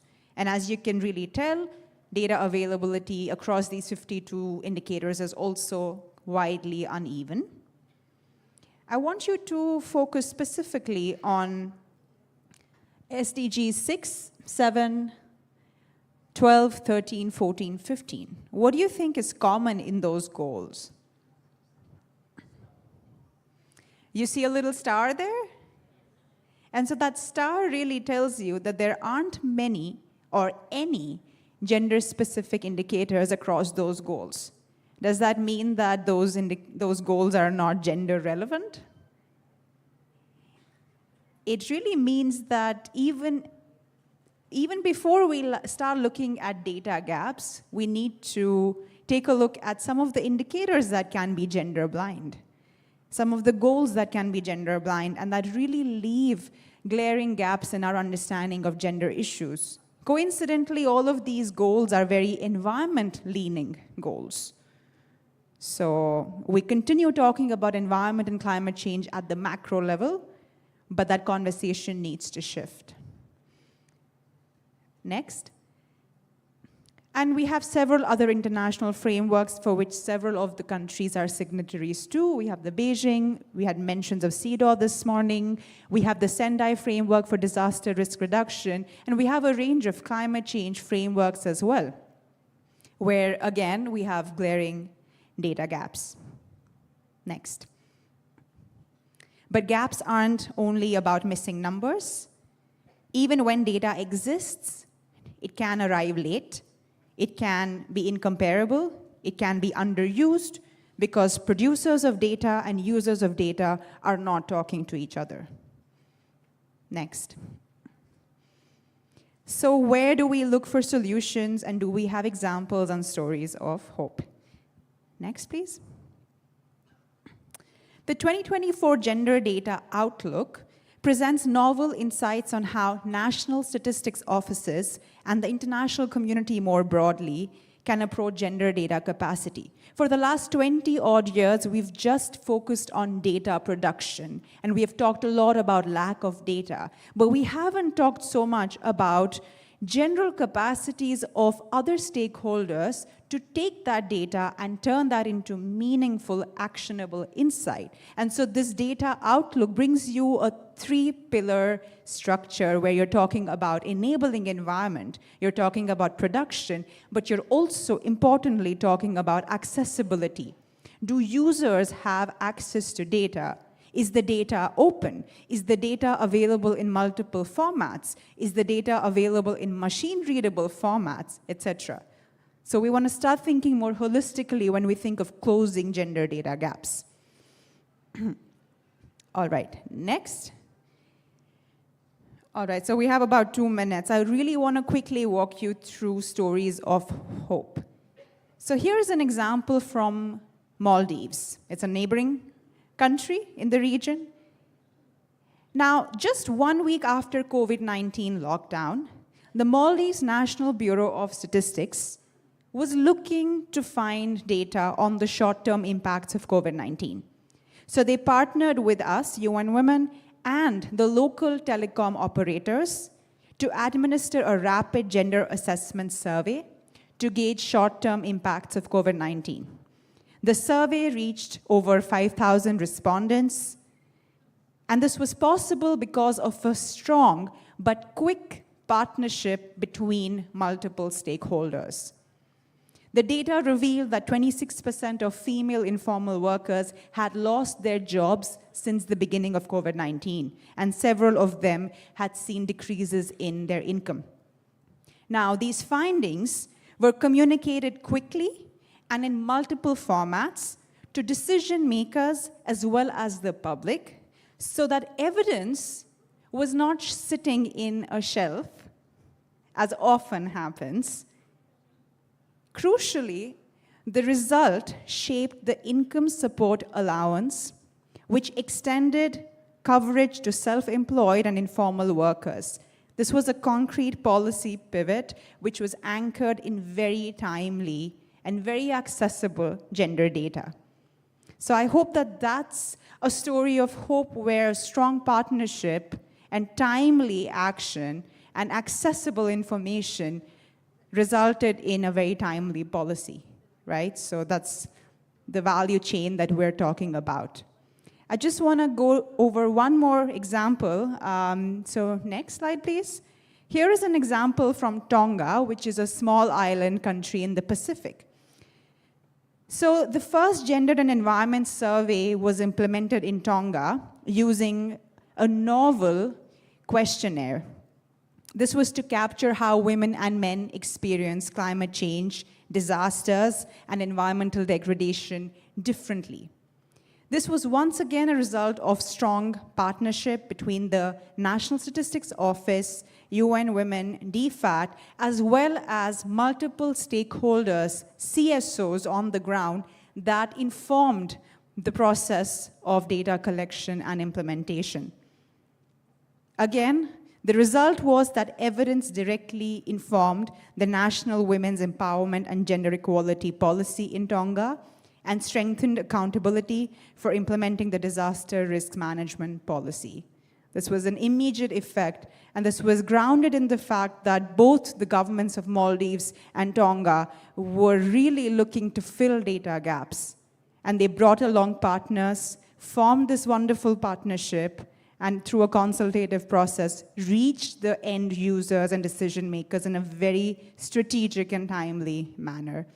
So with that, I'm aware the time's up. I want to leave you with those two stories of hope, and I'm happy to take on any questions, and hopefully that inspires us all. Thank you so much for your attention. Thank you so much, Sneha, for putting it very succinctly, but also giving us a vision of what is possible, right? So sometimes we delay our response in taking, even looking at data to the next level, maybe because of protocol, bureaucracy, absolutely right. And sometimes the answers and the methodology are right under our nose. I want to confirm that we have until 11:15. Madam MC, if you can confirm that with us, until 11:15. Is that still on? Okay, because we did start late. Yeah, don't know whether we can lobby for some time. But just wanted to maybe talk about three things. One is disaggregation. I think that is, from a practitioner's point of view, that is an area that is sorely lacking. Number two, looking at a whole of society producer of data. And then looking at institutional mechanisms to bring it all together. So in terms of disaggregation, if I may just, and then we'll open up the floor very quickly. I'm just asking for a bit more time. In terms of disaggregation, I usually use this example of mobile phone ownership. Now, and then going back to evidence-based policy making. So when our data shows us, and we laud the fact that we have 90% of, in terms of mobile phone ownership, then we ask ourselves, as ones who are looking at developing policies, if we asked ourselves very frankly, what does that tell us? It tells us people own the phone, but we cannot concretely do a situation analysis to inform any kind of policies, except the fact that, okay, maybe the marketing is pretty good with the mobile phone sellers, the telcos, but what we need to know is how many have access or know how to use the phone, how to use the systems in the phone, how that can give them access to information, to know where to get what we call in Malaysia bantuan, the welfare aid. Now everything is online, you'd fill it up online. If you don't have the digital literacy, how can you do that? And during COVID, we know that homes were lacking mobile phones and schools were teaching using digital learning platforms. And so children didn't have access to learning. So just to give you a small example of how just looking at the data available and how it doesn't tell the full story means the right interventions cannot be put in place. right? So one question is on disaggregation, and maybe both of you can speak to that. The other one is on whole of society production. Malaysia has signed to the Copenhagen Framework for Citizen Data. So I'm very pleased to say we are already in conversation with DOSM in terms of the Malaysian CSO SDG Alliance in actually collaborating on citizen-generated data, and how stems from the fact that government cannot do it alone. A lot of the disaggregated data is actually collected by civil society. Wanita Berdaya Selangor collects data. How much of that data, which reflects lived realities, is actually being analyzed at the National Statistical Office level? And how is that informing policies? And finally, what kind of institutional mechanisms need to be put in place or maybe reconceptualized in order for us to make this happen? So maybe I'll let both of you take that. Yeah, who will let?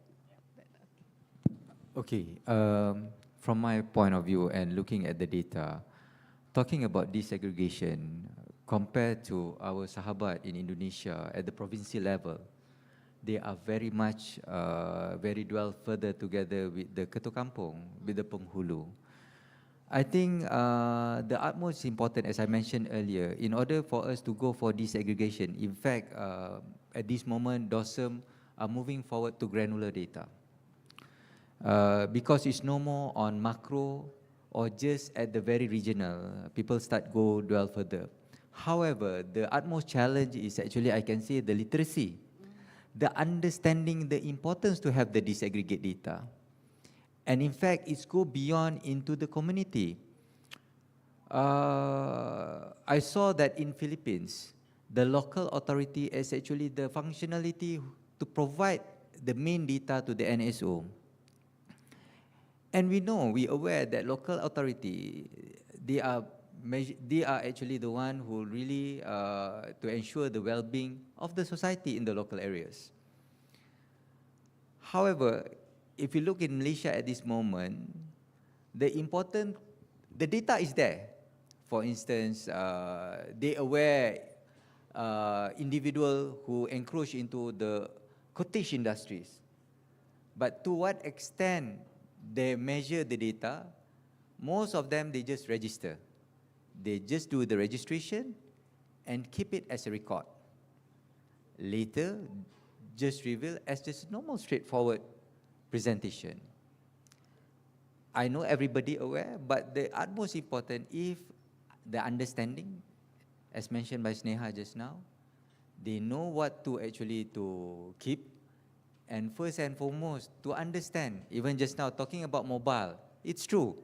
The penetration-wise is to the extent, yet there's still an issue. If let's say any emergency, we need to go physically because they are unable to use such technology. Maybe the son or daughter provide a very high-level iPhone.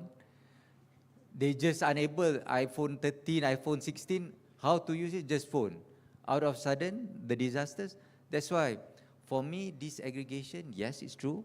But the utmost important, we need to go to the beyond to the very bottom level to make sure people understand the important. Why the woman out there, why the woman understand to actually inform the community so that we can fruitfully use the data. And on top of that, we have our local authority. Local authority have do a very excellent job. But we just need to move beyond further. That's talking about the bureaucracy. Talking about system, we can go for AI whatsoever, but at the end of the day, fundamentally, literacy, we are nil. I think at the end of the day, we're still talking about very macro level data. And even we wish to have at a kampung data, how the kampung looking at the gender gap levels. Because if let's say we can monitor at the kampung level, because the ketua kampung is responsibility to ensure the well-being of the kampung. So if we can start that, I think we can settle the issue of desegregation. Thank you. Thank you for those insights. Sneha. I mean, a very long answer is possible, but I'll keep it short. I think the issue of disaggregation at the core is really about recognizing intersectionality. And I feel like that's a concept that if you haven't really studied gender studies or racial studies, it's difficult to get by, but it's becoming part of common language now, so that's a good sign already.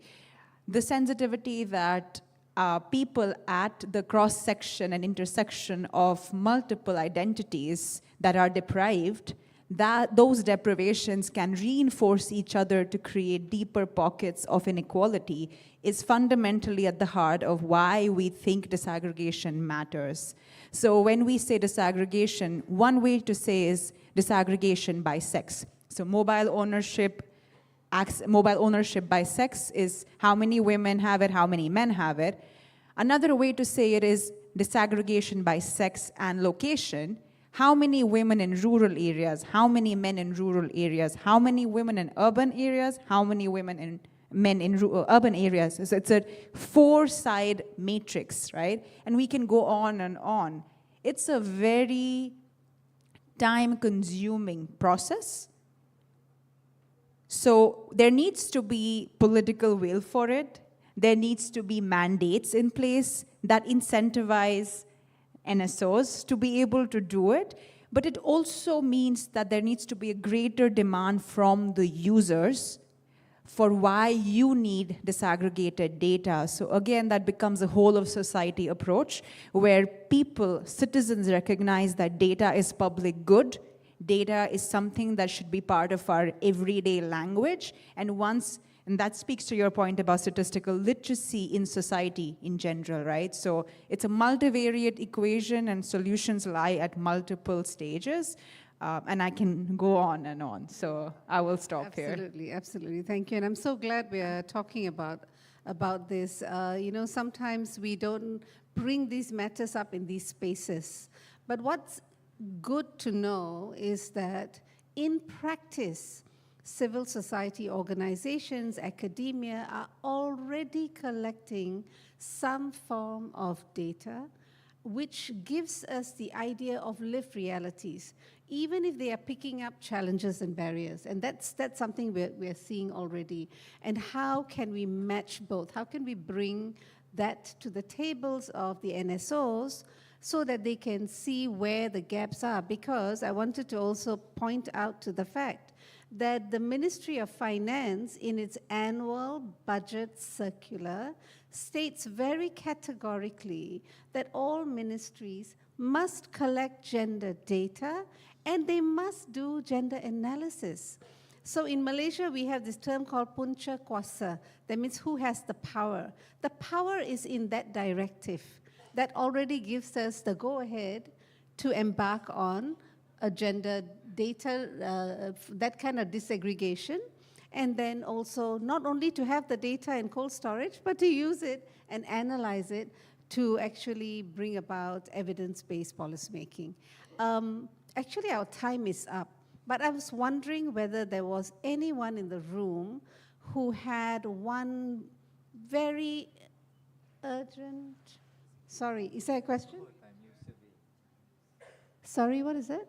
Time use survey, can you read that? I can't read that. Yes. Read that? We are looking forward. Okay, we'll take that only. Okay, all right. Just asking Go straight away. ahead, Definitely.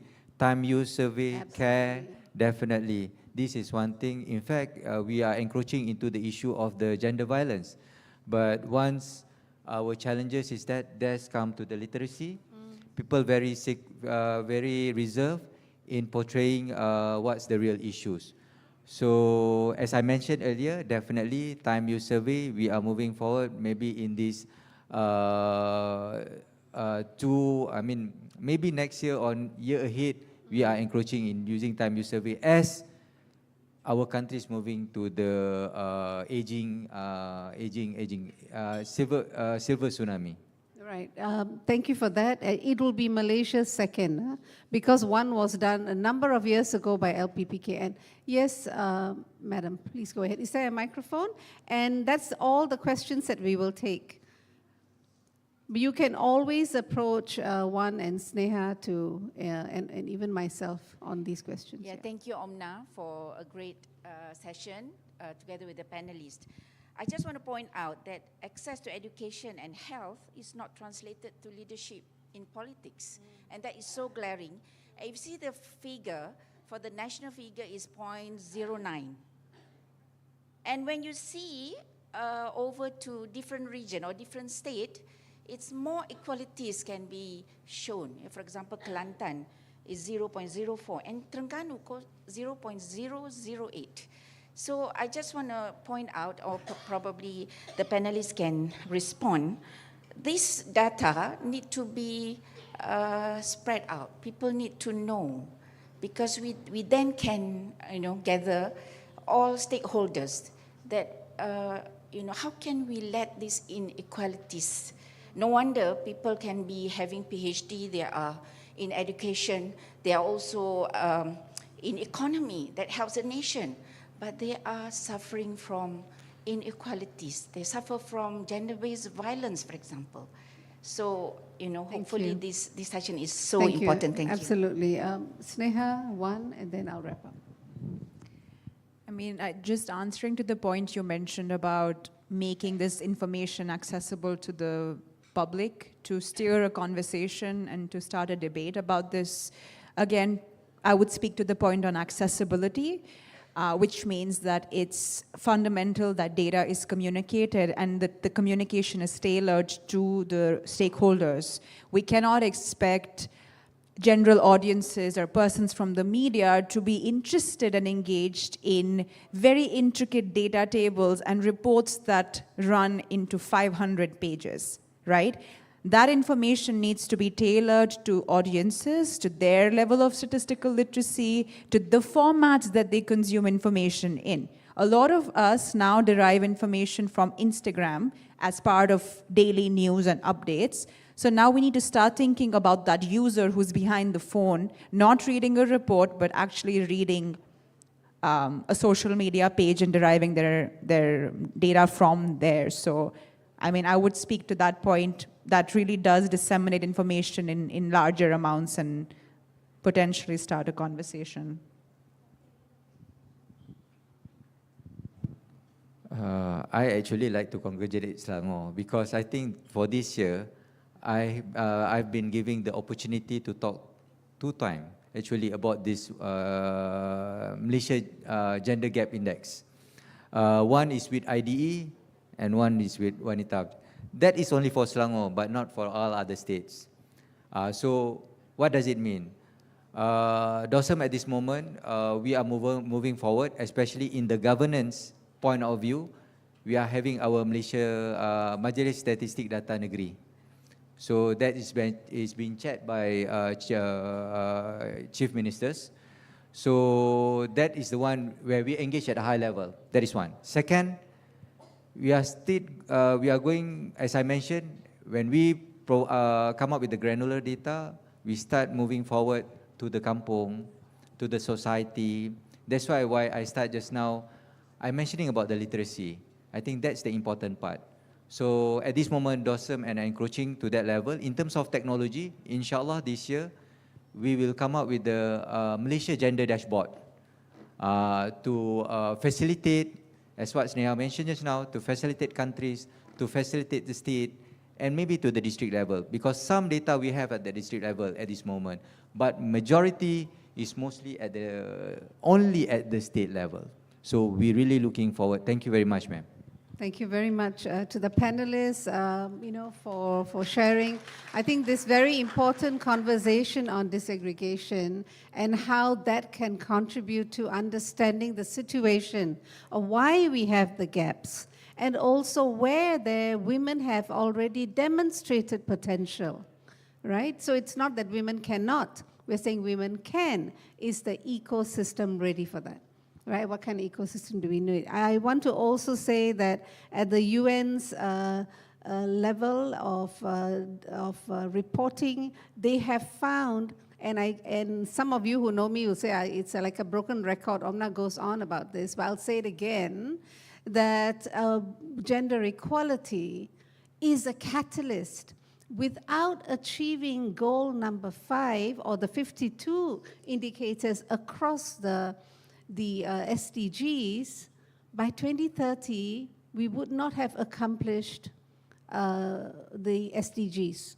We talk about acceleration, we talk about where we are left behind, but we don't follow the very one strategy that's in the SDGs, and that is reaching the furthest first, and not just folks who are right in front of us.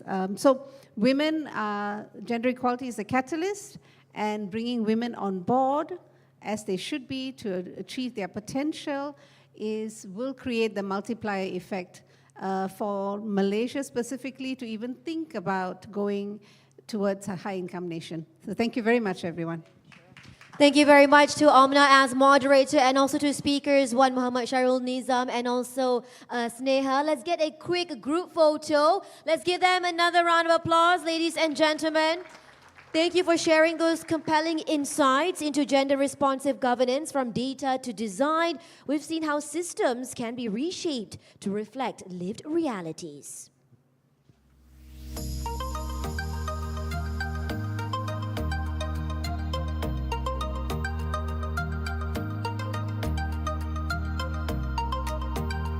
All right, thank you once again to the panel of Session 1.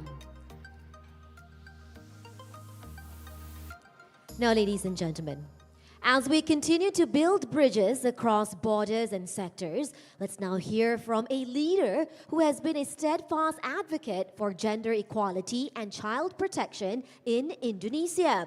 Surely her presence today reflects our shared commitment to advancing inclusive development throughout the region. It is with great honor that we welcome to the stage Her Excellency Veronica Tan, Vice Minister of Women Empowerment and Child Protection from the Republic of Indonesia, to deliver her special remarks. Please welcome.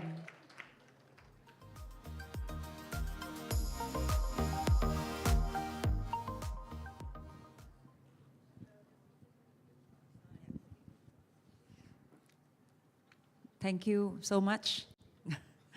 Good morning to lunch time.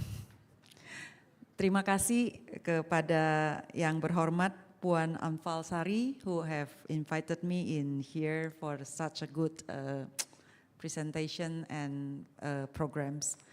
And to yang berusaha, Puan Siti Farida Abdul Samad, Chief Executive Officer Wanita Berdaya Selangor, we met in Indonesia.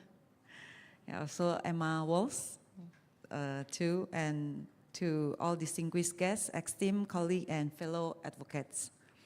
First and foremost, thank you Wanita Berdaya Selangor for inviting me to deliver a special remark for this special occasion today. I heard just now about Ibu Hajah Siti, Dato Seri Azizah, who spoken on her behalf sincerity. They said that if you empower the woman, it's not actually like, it's actually to build the family more better. It's not give the threatening or some things.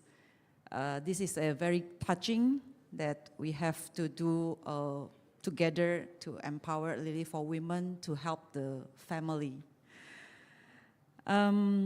As Indonesia Vice Minister of Women Empowerment and Child Protection, I speak today on behalf of a nation that recognizes gender equality not as an aspiration, but is also as a constitutional mandate and a moral imperative. In 2024, Indonesia marked a significant stride in advancing gender equality also. Our Gender Inequality Index, GII, fell to 0.423, more than double the progress recorded the year before. This momentum is also mirrored in our labor force, where female labor force participation rise from 54.52% in 2023 to 56.42% in 2024. These gains are not incidental, but they are the result of deliberate and sustained effort over the years as gender equality has woven into the fabric of our national development strategy. Since as early as 2000, we have championed the gender responsive budgeting, embedding it across ministries and local governments. Our policy are aligned with the Sustainable Development Goals, SDGs, especially SDG 5, ensuring that every step forward is both inclusive and accountable. For everyone's information, our work in achieving gender equality is guided by data also, through our system like Unified Database for Social Welfare Programs, DTKS, and also Social Economic Registration we have in RECSOSEC, who is held in the Bapenas. It allows us to identify gaps, target intervention, and also ensure that no one is left behind. We are strengthening institutional mechanisms to prevent and respond to gender-based violence, and we continue to expand access to justice, psychosocial support, and also economic empowerment for survivors.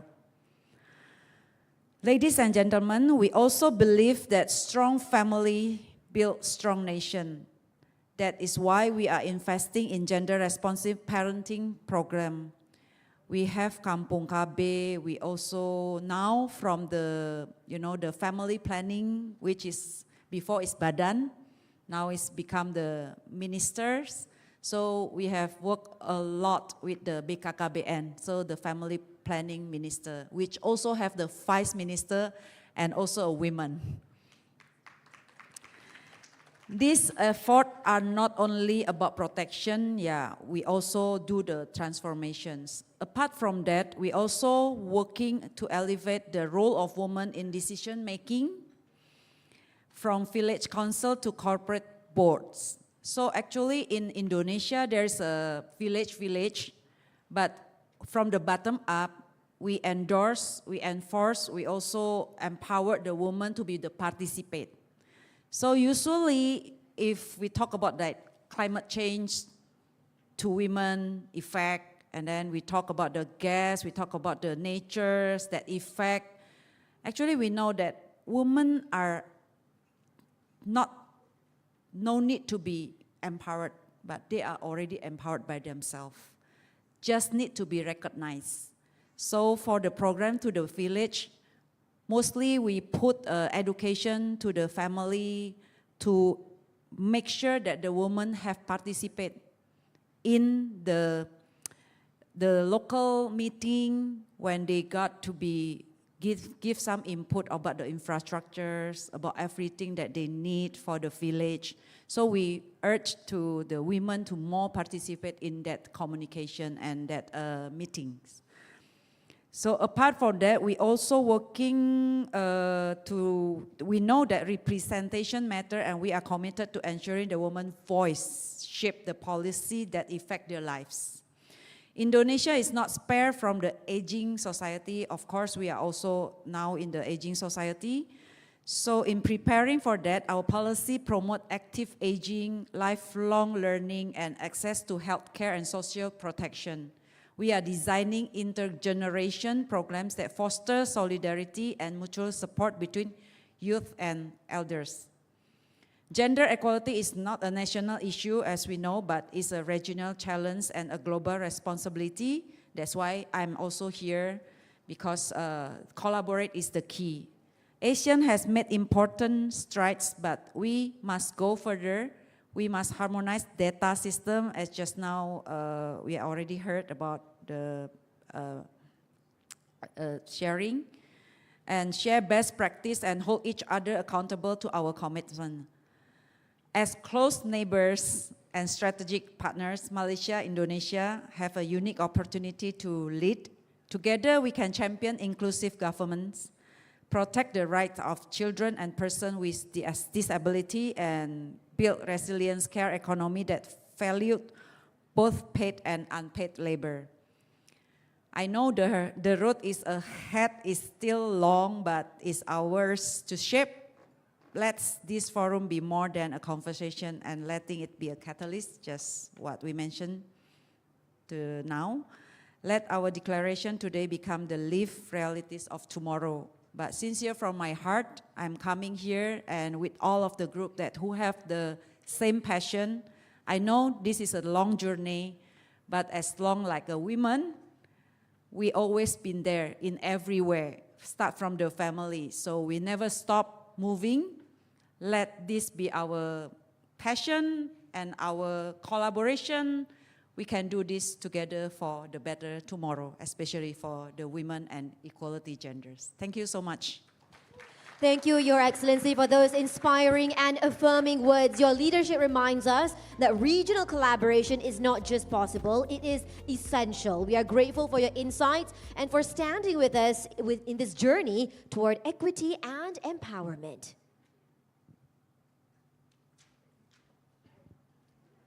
All right, ladies and gentlemen, we now turn to the next session, which is on women in Malaysian politics, representation, progress, and pathways.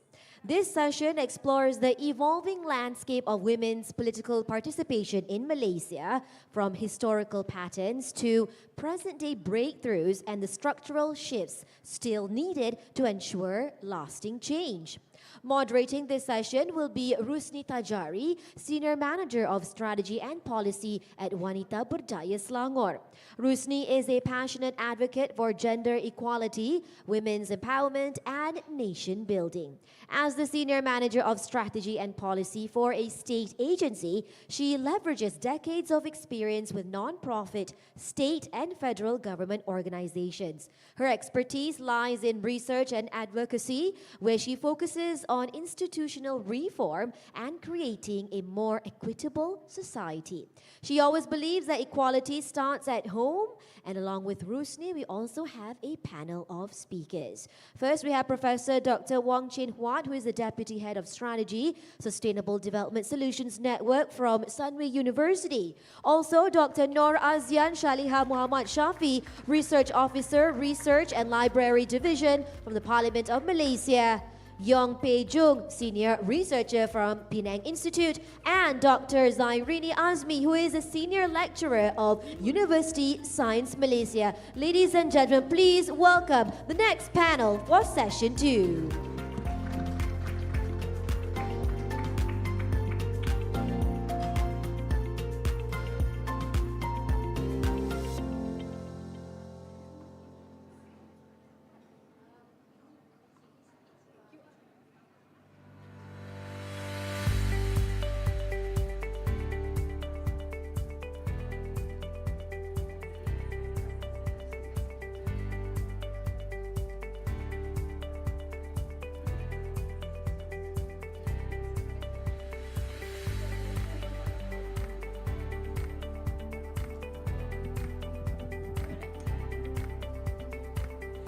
Okay, please.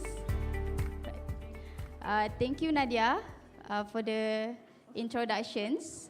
All right, please.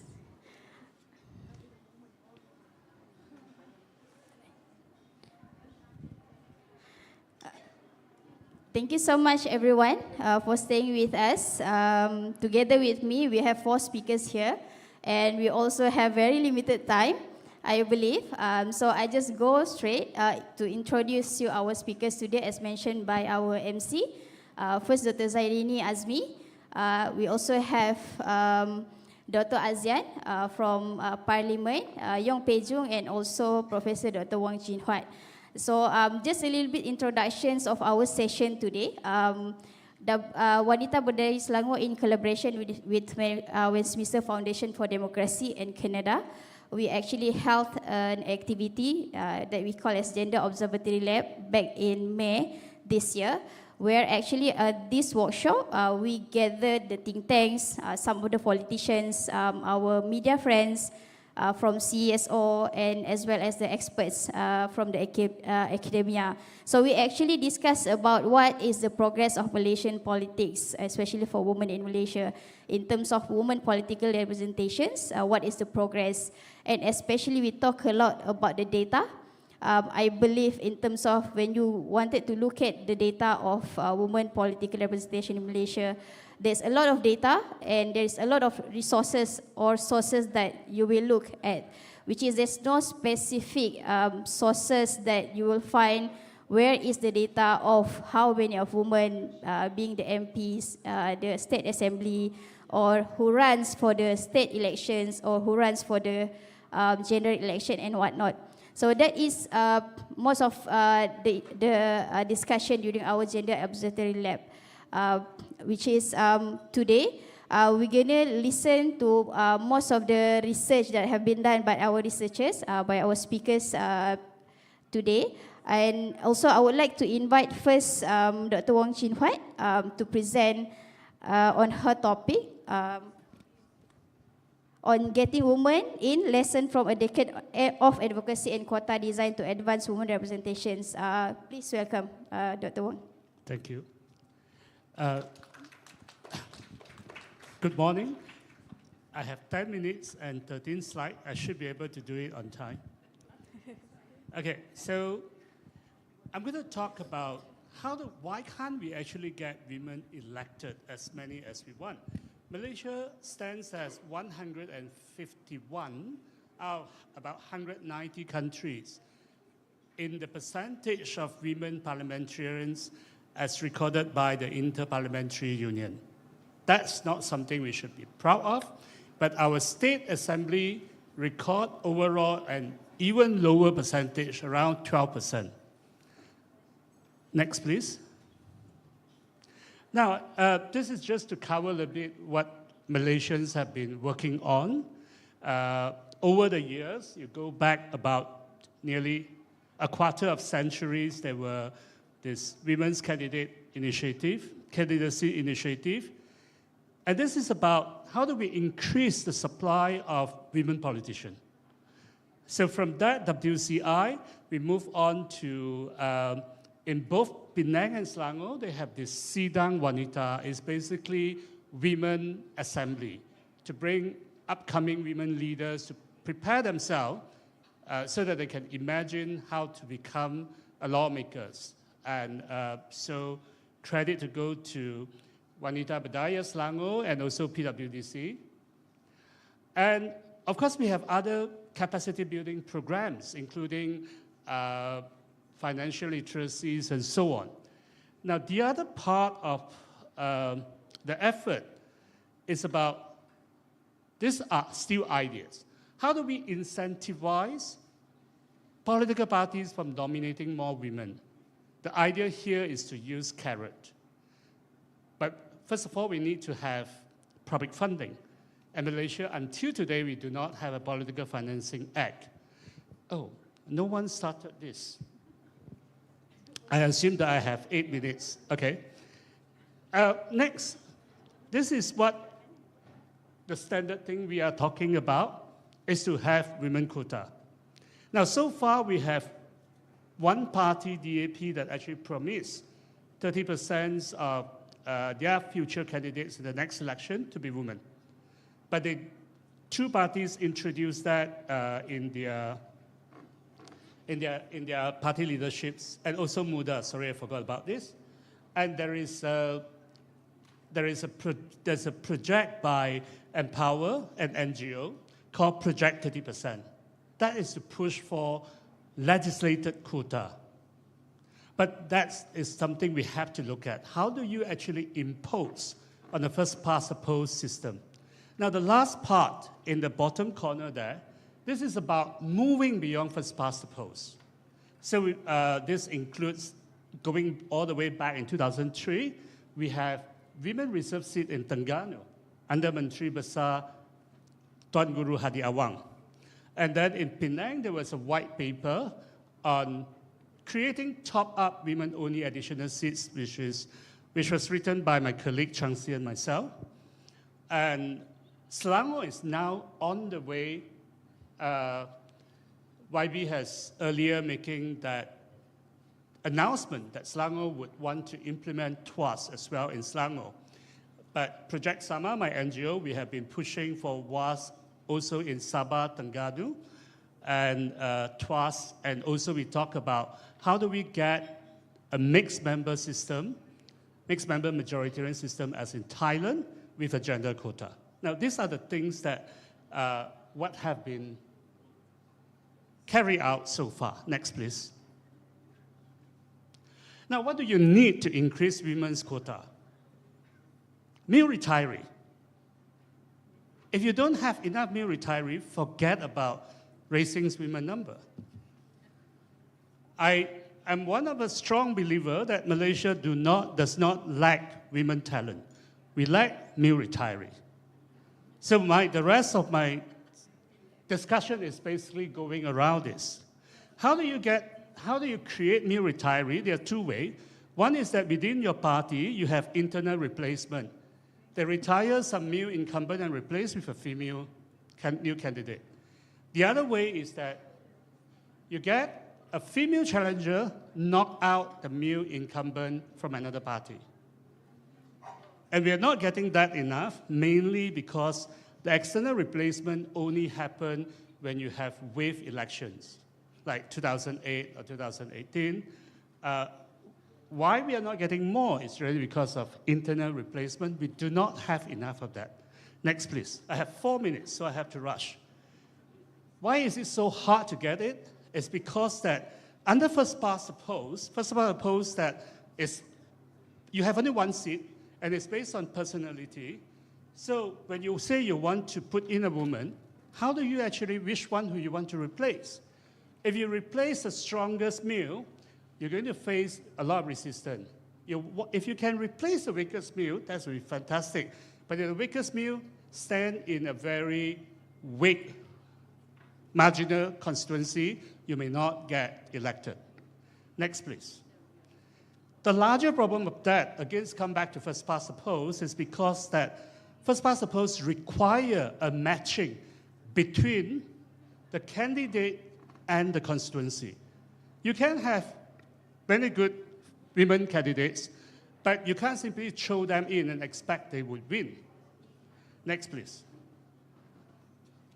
So, if you really want to get gender quota, the easier way is actually to create multiple member constituency. Because if you have many seats, it becomes very glaring for you to insist all the candidates have to be men. And when you have many seats in a constituency, normally you vote for the party. If a party brand, you can actually retire incumbents much easier. Next, please. 2.5 minutes. So these are evidence. We talk about evidence-based just now. These are evidence to show you that how do you actually get more women. Singapore has a system called group representation constituency. It's not for gender quota, it's for minority quota. But because it's multi-member, you could see the number has increased over time. It's just very natural, without any explicit gender quota. Next, please. This is New Zealand. And the one at the bottom, that's first past the post. The one on top is mixed member proportional. You have 2 ballots, 1 ballot for party list, 1 ballot for first past the post, and you could see the number. Next, please. So what can you do under first past the post? How can you do it? One way is for the party to impose it. The strongest attempt was by British Labour. They tried to impose on half of the winnable seats, you can only choose a women candidate. Now, there's another very bold attempt coming from India.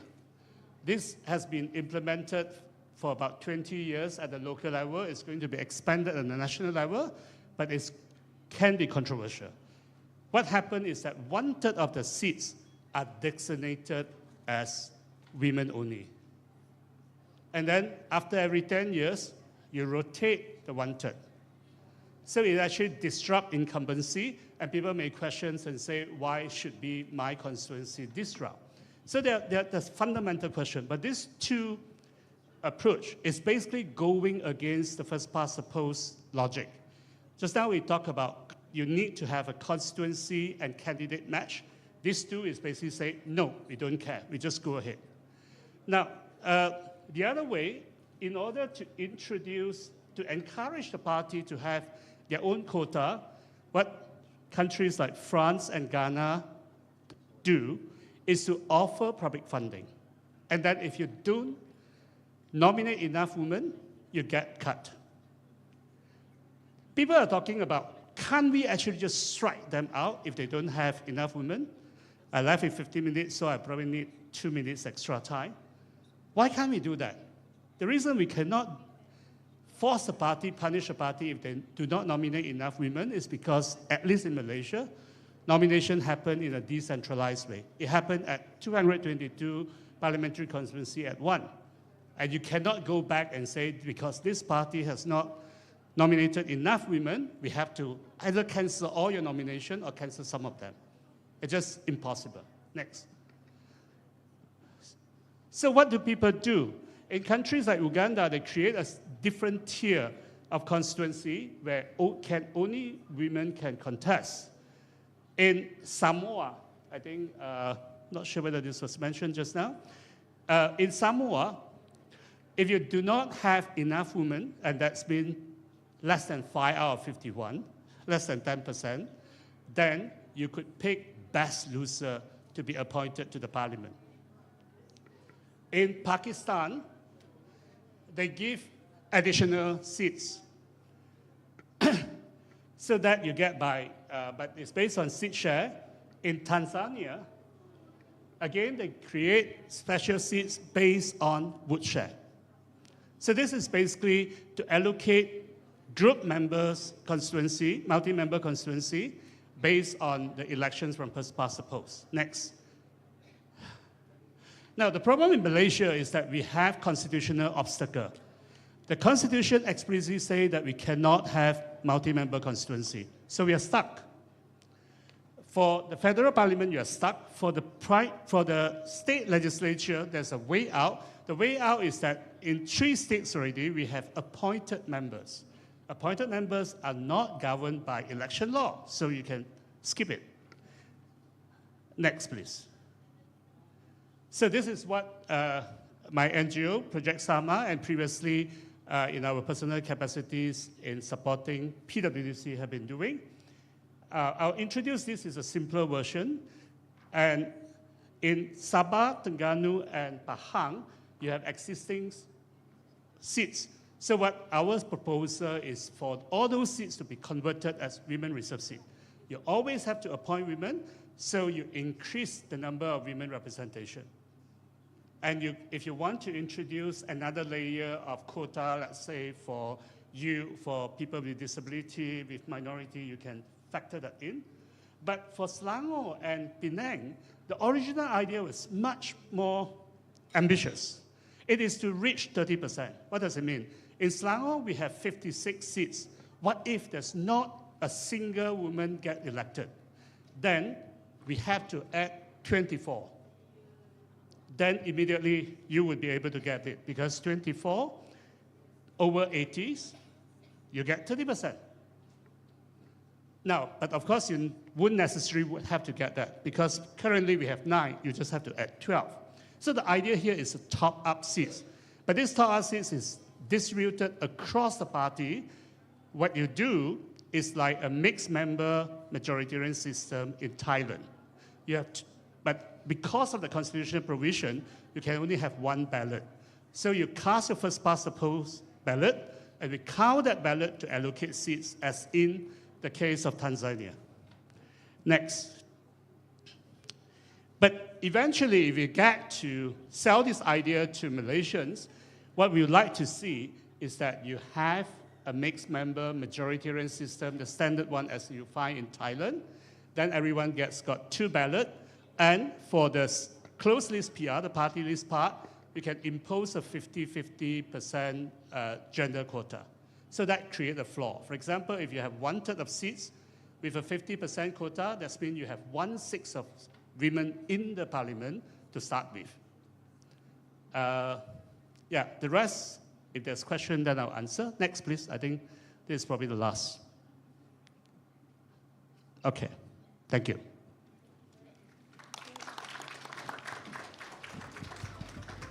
Thank you, Dr. Chin Huat. I think you never get bored to listen to Professor Dr. Wong Chin Huat lecture on electoral system and quota system, especially in Malaysia, because we always talk about the gender quotas when it comes to women political representations. Now I would like to invite Dr. Nur Azian to give us the presentation on From Barriers to Buy-in, Advancing Women Political Participation and Leadership in Post-General Election 15 of Malaysia. Please welcome, Doctor.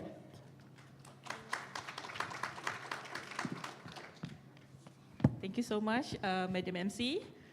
Right.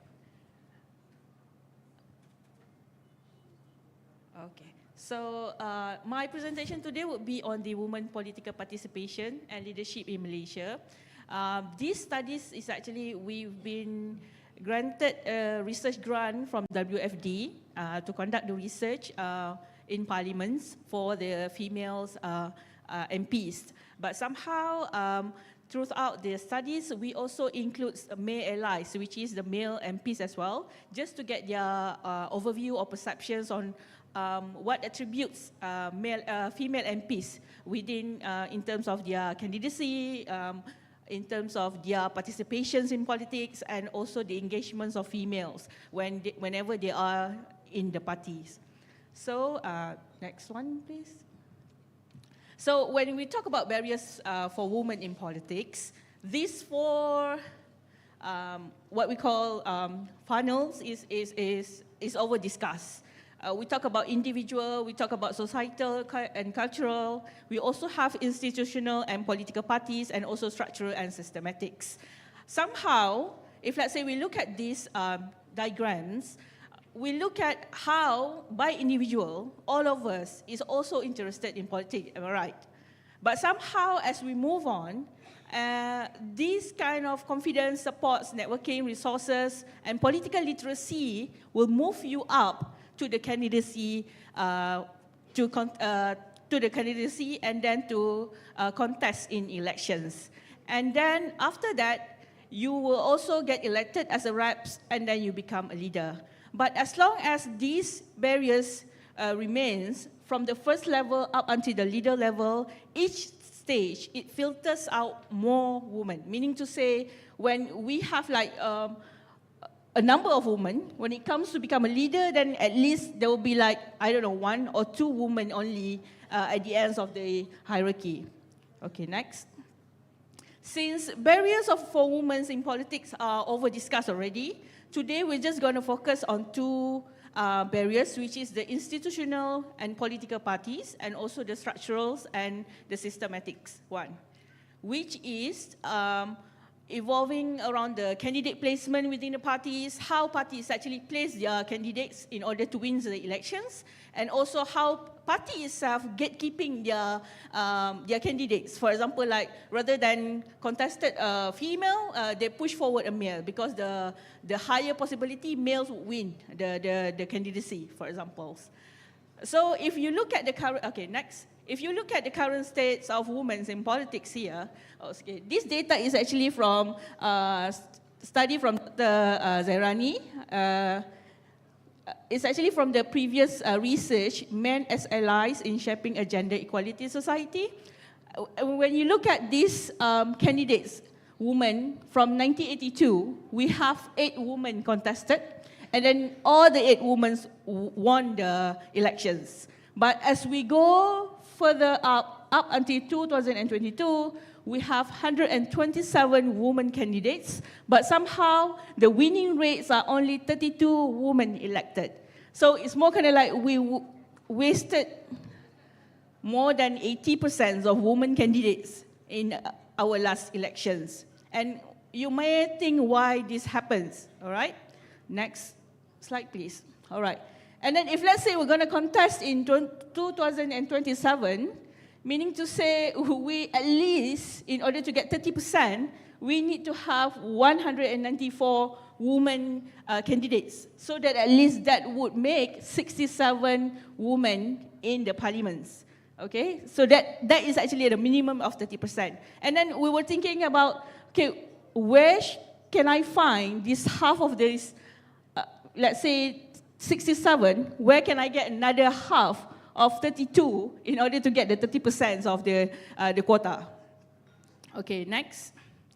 So what we did was, we asked the parliamentarians, the females and also the male parliamentarians, MPs, and then they said that in order to become a candidate, the selection it should be based on merits. Whatever it is, it could be your background, it could be your engagement with the parties, it could be your, I don't know, legacy, for example, your parents, your grandfather was the party VIPs, for example. So those are the characteristics that being considered when you are being nominated as the candidates. And then somehow others are saying that, for example, like one Amanah senator man, so we are comparing into genders, yeah? So let's say Amanah defines merit as leadership quality, visibility, and likelihood of victory. Meaning to say, if let's say you have the potential to win, then we would gladly promote you to contest on the election, for example. Okay, next. But somehow, when it comes to keadilan, as shared by one of the MPs, wait, is it this one? Okay, the keadilan, it says that sometimes keadilan runs a headhunt, which means that they try to invite high caliber professional women to contest under the party banner. The political bureau will assess the need to raise women representations and then decides whether to source candidates internally or recruit externally. So if let's say we would take this for example, last elections, YB Nibong Tebal, Felina was invited by YB former Pematang Pauh, which is Zuri Izzah, to contest in Nibong Tebal. So this how keadilan approach women candidates for them to contest. However, this example shows that when you have a constitutional commitment, meaning to say the party itself willing to give the women seats, and also you have number two, targeted recruitment, you may able to attract the domain of expert with public credibility, because people are looking who are very popular candidates, right? We are not really looking at where are they coming from and everything. As long as they've been endorsed by the party, then we just gladly vote for them, for example.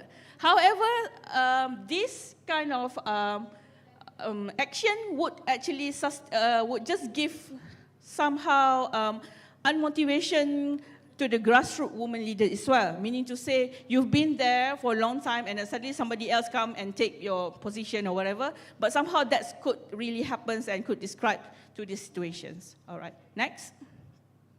And then we also asked these women's MPs about the women quotas. What is your perceptions about the women quotas? Are you agreed to that? Are you happy that you've been assigned a certain numbers of seats, like what Prof mentioned just now? We gave like 30% of seat, we put additional numbers, for example. But somehow, surprisingly, most women did not happy with it. It says that, oh, since we are being selected based on a merit, or numbers alone are not enough, for example, at least they need to have substance. The merit is important, and I don't care if, let's say, we've got 10 to 20 are truly effective, but somehow representations matters. And we don't simply just want to fulfill the quota just because the quota is there, for example. And then, as for Bersatu and Amanah, they said that if, let's say, the 30% was going to be compulsory, they are worried because they don't have enough candidates to be put forward.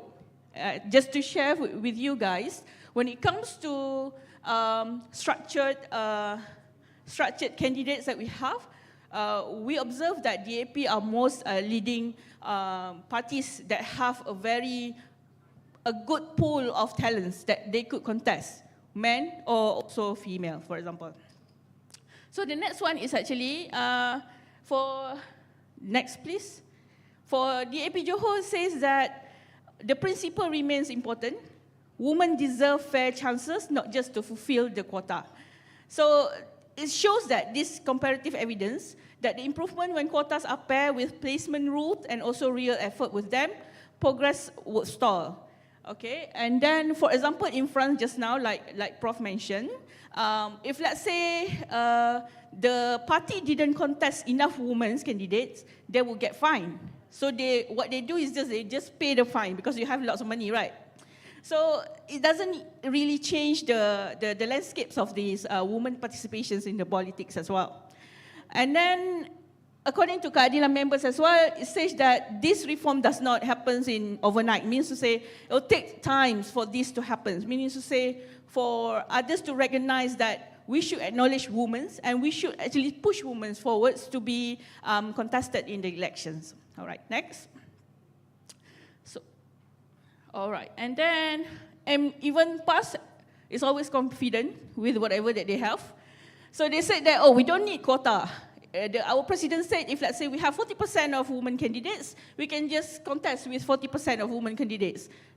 Let's not depend on the 30% of the quota itself, for example.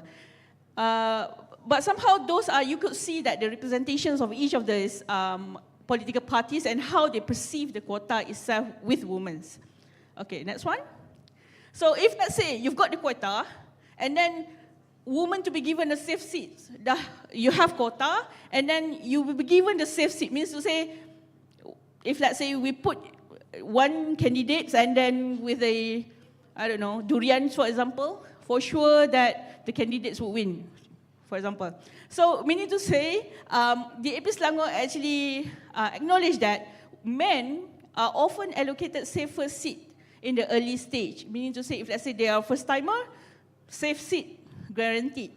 But somehow, according to the AP Johor, woman says that when she was contested in Selangor, that was a very huge majority constituent with 10,000 votes from the MCA. So it's a challenging seat for her as well. So that's why she's really didn't welcome the quotas and also the safe seat to be given to the women. I mean that equal platform, equal opportunity for both male and females. That's what she mentioned. Okay, next. So we're just going back to women leaders of the world. I mean, what women leaders actually contributes to the world in the first place. Of course, I think you are familiar with all these four figures, for example, figuras. The first one is the Singapore, next. The first one is the Singapore. We have Halimah Yacob, the former president. And then we have, of course, Angela Merkel, former German Chancellor, and then Jacinda Ardern, of course, the former New Zealand Prime Minister.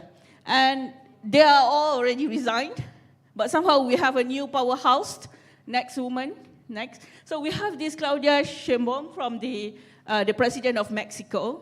He's actually have PhD in physics, for example. So, and then within 100 days in office, 20 legislative reforms have been made by her. So which means to say, women are prepared, women are ready. Just like our sister beritahu tadi, we just need opportunity and a bit of push to be forefront, at the forefront of the political sphere. Okay, next one. So when we talk about those barriers and everything, this is what we believe if, let's say, we want to change the pledges or the towards policy buy-in. Means to say how we're going to promote this so that at least parties would take notes on it and then act upon it, for example. So we actually it's actually a top-down approach. It's not going to work with bottom-up approach, which means to say institutional, national and legislative frameworks should be done. The first one is macro, meso, and also the micro parts of it, which I would focus on number 1 and number 2. So next one. Oh, time's up already. Okay, going first. Okay, next one. All right, this one. So, national legislative, most MPs would mention that just like the Prime Minister announced 30% of candidates must be women across all parties, then the parties will follow. That's true. Meaning to say, if there is any political wills, any legislative laws being passed in the parliaments, then that should be done in the first place. The second one, MP call for institutionalized quota in party constituencies so that operate consistently from the grassroots and national level, which is also true. Okay, next one. And this one will be the same. Commitment from top leadership is important. Next one. So, of course, in meso level, you need party backing. You cannot go alone. So, meaning to say, you need to convince the party leaderships and everything, but somehow it's actually to figure out how effectively to reach and engage these segments of society, like young women, and encourage their political participation as well. So that's one of the things. Okay, next. And then, same one, appointed position. For example, like if let's say we really want to do this, we could start with the Senate, meaning to say we start with the Dewan Negara. Because Dewan Negara, everything is appointed. It's either by Agong, it's either nominated by the states, for example, or even nominated by the parties. So this commitment should be one of the things, probably not baby step, but somehow this one could be done without any legislations or anything. But if there is any political will, this could be one of the first steps that it could be done. Okay, next one. Next. Okay, so what we have is actually the male allies, the one that we mentioned, the importance of having one or many male allies. For example, like we would like to discuss or bring in more males, for example. And now, if you look at across the room right now, at your table, how many males can you identify? Right. So it's more kind of like if let's say we can bring one male to the table just to support us and then believe in us and then mentor us, then I guess that would be changed, the situations and everything. Okay, next one. So this is how the participant is actually sharing how the male allies helping them throughout their political journey. Okay, for the females MPs. Next one. And then, of course, the micro one is on the individual capacity. Okay, next. I think that's slide already. Next. Okay, the conclusion is that, of course, we would advocate for the institutionalized equality first, and then we can talk about something else for this one. So I guess, thank you so much. That's all. Thank you, Dr. Azian. I think, Sam, 10 minutes is not enough, but I'm pretty sure we are having conversation after this. Now I would like to invite Yong Pejong on her topics, Mapping Women in Power, a data-driven analysis of representation and role of women in Malaysian politics. Please welcome.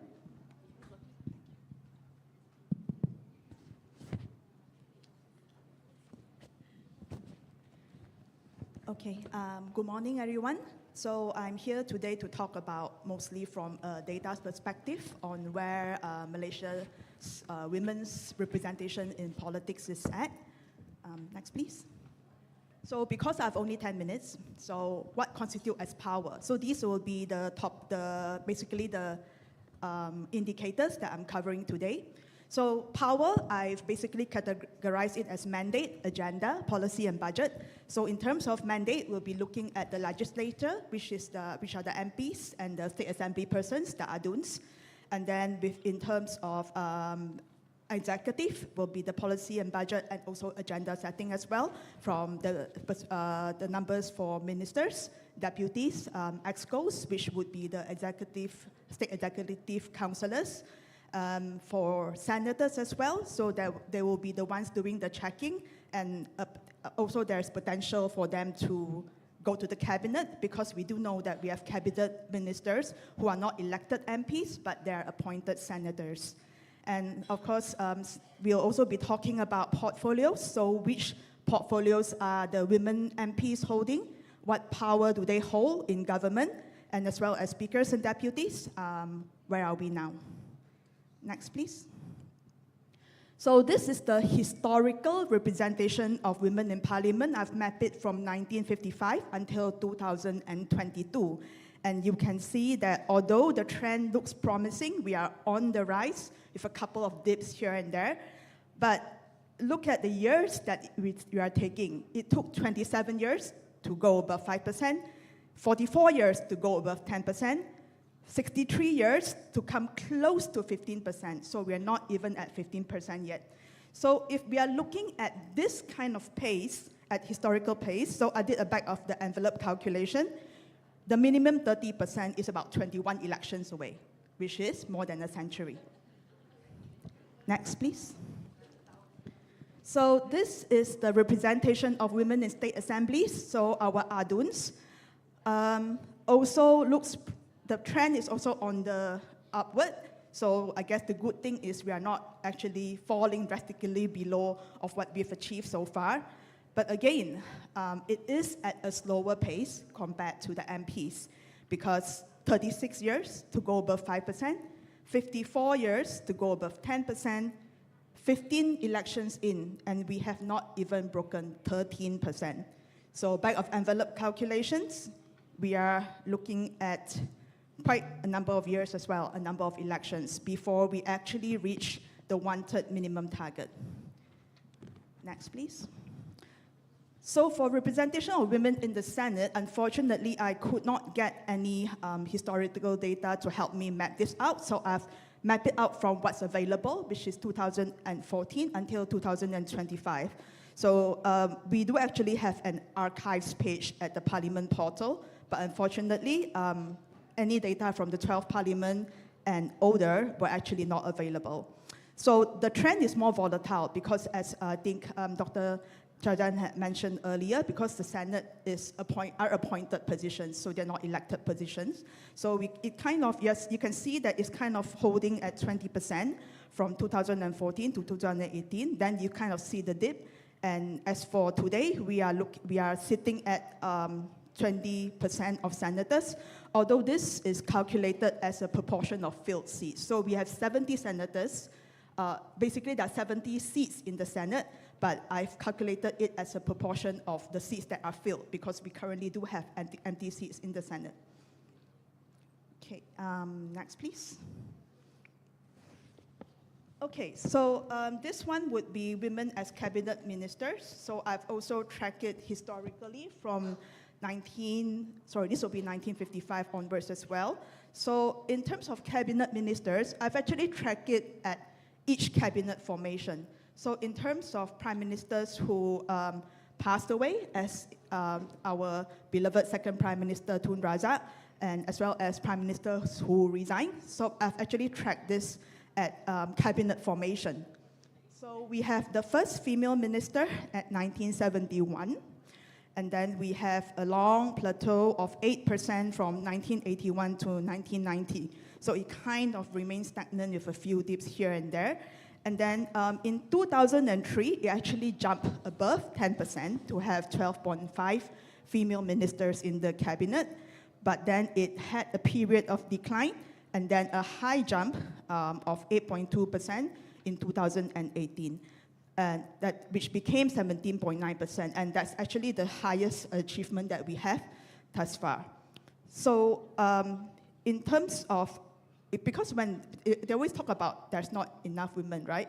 But when you think about it, the Senate can actually be leveraged. So if you want more women as cabinet ministers, you could think about the talented women that are already there, or you can think about the Senate. Okay, next, please. So this is women as deputy ministers. So same as the cabinet ministers because of appointments, and also the cabinet actually resets with each formation of the new cabinet. So you can see the trend is actually a bit everywhere, and it jumps here and there. So we have the first female deputy minister in 1978. So a long period of decline after a spike of 13.8% in 1982. But we do have the first female deputy prime minister, Azizah Ismail, who became the deputy prime minister in 2018. So she was the first, and she was the only.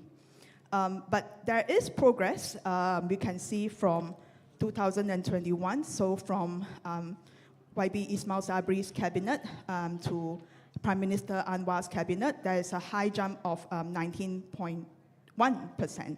To currently we are sitting at 29.6% deputy ministers in Malaysian Parliament. And so the deputy tier in this sense became the leading indicator because it is the first rung to hit close to 30% and at 2022. So actually it took us a very long time as well to reach this tier. Okay, next please. So here I've mapped out the portfolios of the women ministers throughout the history from 1969 to, well, 2025, but because of the axis labels, it only stopped at 2024. So as you can see from the chart, So basically, the line bars are the period of years that they are serving. So if you can see, for social and general welfare, 1969 to 1984, there's constantly been one woman minister holding that portfolio. So the pre-2019 patterns, you can see that the portfolios that the women ministers are holding are a bit clustered among the community and human capital portfolios. So such as social welfare, unity, women and community development, with one exception, Tan Sri Dato Seri Rafidah Aziz, who held the MITI, the trade and industry portfolio, for 21 years. And she remains the only minister to hold that. So after she stepped down from the role, no other women has held that portfolio since. And in 2022, we saw our first health and education female minister. So before that, that also has been none. And then basically the big budget, big leverage portfolios such as finance, home affairs, defense, transport, still no women appointed. Okay, next, please. I did the same mapping for women as deputy ministers. So there's a lot more variety for women as deputy ministers. So there's a wider breadth. Since 2008, women do appear across the heavier leverage portfolios, such as finance, transport, communication, energy, and economy. And they also are part of community portfolios, of course. And basically, the early, what I call hard power entry, was 1970, where Tan Sri Dato Rafidah Aziz was made the Deputy Finance Minister. But also, if you can see from the finance line, it's also very thin. I think about 3 women have been Deputy Finance Ministers. So there is a wider breadth, but we also need to think about there's no deputy stint so far for defense, home affairs, foreign affairs, so the heavy leveraged ones. And also variety, unfortunately, doesn't equals to veto as well, because the deputies actually don't hold the decision-making on big budgets or tenders, because ultimately the decision rests with the ministers. The authority still does sit with the ministers. Next. Oh, okay. 20 seconds. Okay, I can do this. Okay, women as state executive councillors. So again, there is a scarcity of verified data from all the states. So because when I'm calculating this percentage, I'm taking into account all the states in Malaysia. So Sabah and Sarawak's cabinet ministers are also calculated within these percentages. So it's kind of been a plateau so far from 2008 to currently. So you don't really see any big jumps or any big dips. It's just kind of remained constant at that 10-something%. And it's also because majority of the states typically elect one woman to sit in the EXCO. And that one woman would typically hold the Women, Family, and Community Development EXCO. Some of them has additional portfolios for youth and sports or tourism and culture, but these are where they are at most commonly. And sometimes you do see them in rural development, poverty, education, but rarely or never in economy, economic planning, finance, infrastructure and works, land and housing. So to date, we have 0 women as chief ministers. We have 1 deputy chief minister, which is YB Christina Liu in Sabah, appointed in 2018.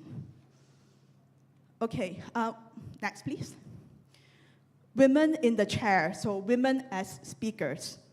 Throughout Malaysia's, how many years of independence since then, 68 years of independence, we have no federal speakers, 2 female deputy speakers in the Dewan Rakyat. So you can see, serving for Dewan Rakyat is Alice Lau, and then YB Azalina Othman, who used to serve as deputy speaker as well. So for state assembly speakers, so YB Hanayo basically made history in 2008 as the first speaker of the House, and then YB Tangga Savri for Perak, followed on in 2016. So we have a few deputy speakers, but even that's actually still pretty thin, because you can see the stints are not long, and there are actually very few women sitting in the chair. So it took half a century just to break in, right? And then a decade later, we still don't have any women at the top federal chairs. And then in terms of Senate presidency as well, there has been no female Senate president, but 2 female deputy presidents since independence. Okay, I'm almost finishing. So next, please. So this is the 2025 snapshot, currently, today, where we stand. So in Parliament, 13.5%. State Assembly, 12%. Senators, 20%. Ministers, 14.2%. The best performing deputy ministers at 29.6%. As EXCOs, 13.5%. So in terms of which level moves to which dot. So ministers, deputies, EXCOs, and Senate, this is actually movable by appointments. So think about who you want to choose to sit in these positions of power. Whereas for MPs and ADUNs, this will be through the election pipeline and nominations. Next, please. So preparing for this presentation and collecting the data, so I want to basically very quickly talk about why data matters. So the lack of documentation and historical archives actually made it very, very difficult to track the progress of women in politics. So because when you don't have the actual data to show the progress that has been made or has not been made and what needs to be done, we can't present the evidence and the hard facts for us to do our advocacy work, because clear records will actually allow us to make our case. So in these terms, I am thinking that we really do need to establish a publicly available repository of gender disaggregated political data. So data will help to present a clear case of where we are at, where we were, where we are at, and how do we go forward. And of course, when we talk about intersectionality, we also need to think about other important variables to consider. So a woman candidate, a woman MP, an EXCO, a minister, what are their education, qualification, their age, their background? So all of that plays into the whole picture of the situation and the representation of Malaysian women in politics today, and then how do we actually go forward from there? I think that's it. Thank you. All right, thank you so much, Pei Jung, for, I think, such a rich data. I can imagine where did you get the data, day and night, looking here and there, because there's no one sources that I mentioned earlier to have that data actually. Now I would like to invite Dr. Zairini, our final speakers, to talk about the importance of a little bit context. We held our public forum in August, just recently, on the women political wings in political party, the importance, or is it a stumble block from the women in political party? So yeah, please welcome Dr. Zairini. Okay, thank you, Rusni. Ladies and gentlemen, so I'm supposed to share about Women's Wing, the discussion on Women's Wing, one of the programs we had last month. So for this session, my topic is stepping stones or stumbling blocks, political pathways for women through party wings. Next. Oops, skip before that. Okay, before that, let me position myself. I'm from KANITA, Center for Research on Women and Gender. KANITA stands for Kanak-Kanak and Wanita. But if you change the word K to Q, it means devoted to God. Not man, God. Okay? So KANITA in Arab means devoted to God. So KANITA is the first center of its kind in Malaysia, 47 years. Its birthday on 17th of April, which is also my birthday. It started with a research grant by UNICEF, funded research cluster on women, children, and poverty, headed by Professor Emerita Dr. Azizah. Yeah. So we do provide trainings for government officers, for gender focal points. We work closely with PWDC, with WFD and WBS. I do believe training that we provided very effective and efficient. I hope YABhg Anfaal and also YABhg Hafizah would will conquer to that because we provide training with them and also other aduns, women's aduns from PAS as well as keadilan. Okay, so ladies and gentlemen, if have you not realized, that was me doing the politics. Okay, so it mirrors the importance of this center on women and gender, and also women's wing in political parties. They look at as a small, significant, doing all these kind of roles, but when it comes to budget, when it comes to leadership position, normally women's wing are left behind. So is the case of Wanita. So there's a long history, but when during the restructuring of USM, we had to go down to, we had to be together with School of Social Sciences and no longer become center, yeah? Reposition, and that's the nice way to put it, but I'm more blunt. We were, diturun tarafkan lah, kan? Diturun tarafkan sebagai unit. But nevertheless, now become a center again. So I just want to emphasize the importance of what we are talking about, having a specific women wings unit center to address gender issues or to address women's issue. Okay, next. Okay, this is just a reminder. I know Peyong already talked about data, but to remind all of us where we are, Malaysia at 134 ranks in 2024, far behind our neighboring countries, far behind Brunei, Cambodia, Thailand, even Indonesia. Okay, next. So this is some of the numbers, also a statistics on women and politics. If you notice that in 2022, I put 14.4. One of the reason being, when we had this January election, there are three of us, Dr. Sharifah Shahirah, Dr. Umatiyah, and myself. We were collecting data on female candidates, on the winners and the tak menang jugalah, kan? And then we come up with different numbers because we don't have the data. So I come up with this table. So it's 14.4, but actually at the end of the day, we found out it's actually 13.5%.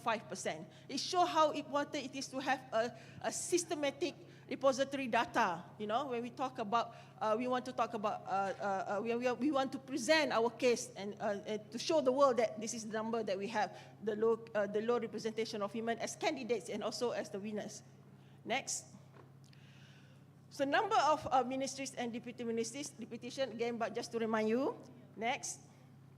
Okay, now, when we talk about women and politics, and we talk about women and wings, I think the two significant women's wing before independence were Kaum Ibu within UMNO and also Angkatan Wanita Sedar, Awas under the Malay National Party. I think these two wings actually reveal how women's political participation mirror societal expectations, yeah, as supporters of men, but at the same time carving out what we call it, significant roles that prove very crucial for the national struggle. So for Kaum Ibu, it was established in 1949 as the women's wing of UMNO. Its main purpose was to support UMNO as a national activities, nationalist activities, and also to mobilize grassroots, yeah, grassroots women. So it reflected the traditional perception of women as nurturers and as supporters and complementing the leadership of men. So that's the background of our women's wing in Malaysia. So it's similar with Angkatan Wanita Sedar or Awas. Awas was founded in 1946, but the Awas activity is more like more aggressive. There are leaders and also members involved in political rallies, wrote articles, they give speeches, they work alongside men in national movements. So they are more, they show a stronger push on gender equality in activism. Those are our current language. They don't use gender equality in activism back then. But Awas challenge gender norms more openly, and they still, but although they operated within the male-dominated party on environment. So these two are different, but basically just to when we talk about women wings, whether we want to question whether it is important or whether it is still relevant or not, we have to remember our Malaysian culture, why they are there in the first place. And I think it's still relevant if you want to discuss about it. Next. So when I started doing women and political participation, the discussion in 2004, I started my research in 2004, was whether women's role is important in politics, not leadership, just as an activist. So there are two books when our political scientists used to refer to discuss about women's role in politics, which is by Virginia Dance and also Lenore Mendelsohn. These two books discuss in details the role of women's wings, Kaum Ibu and the later Pergerakan Wanita UMNO, as well as Muslimat PAS, DAP, by Virginia Dance. We can conclude that these two researchers concluded that these two wings are significantly important, but it mirrors the societal expectation again. So they serve the men in power. And then I think the incident in which Khatijah Siddiq was expelled from UMNO was because Khatijah Siddiq was very vocal and very upfront in asking for more space in politics for women representation, especially at leadership decision making. Next. Okay, so my session is supposed to share with you some of the narrative from our program or our forum, Sayap Wanita dalam Parti, Politik Masihkah Relevan? Okay. Next. Okay, just to share with you sort of a general idea, some of the structure, women's in political structure. I use PAS because my research mostly on PAS. If you look at the green box, is where only women, it's only a reserve for women, or only women can be there. So if you look at the blue boxes, you can see men and women can be there. But in reality, in terms of structure, yes, you have multiple spaces for women to be active, to be leaders in the party. But in reality, for Majlis Shura Ulama, for example, I think if you have any past member here, correct me if I'm wrong, there were only 2 female representatives in Majlis Shura Ulama, I think out of 8, 10, something like that. Now, I think none, because Ustazah YABhg just passed away, I think early of this year. And then, Ahli Jawatankuasa Kerja PAS Pusat, they have quite a number of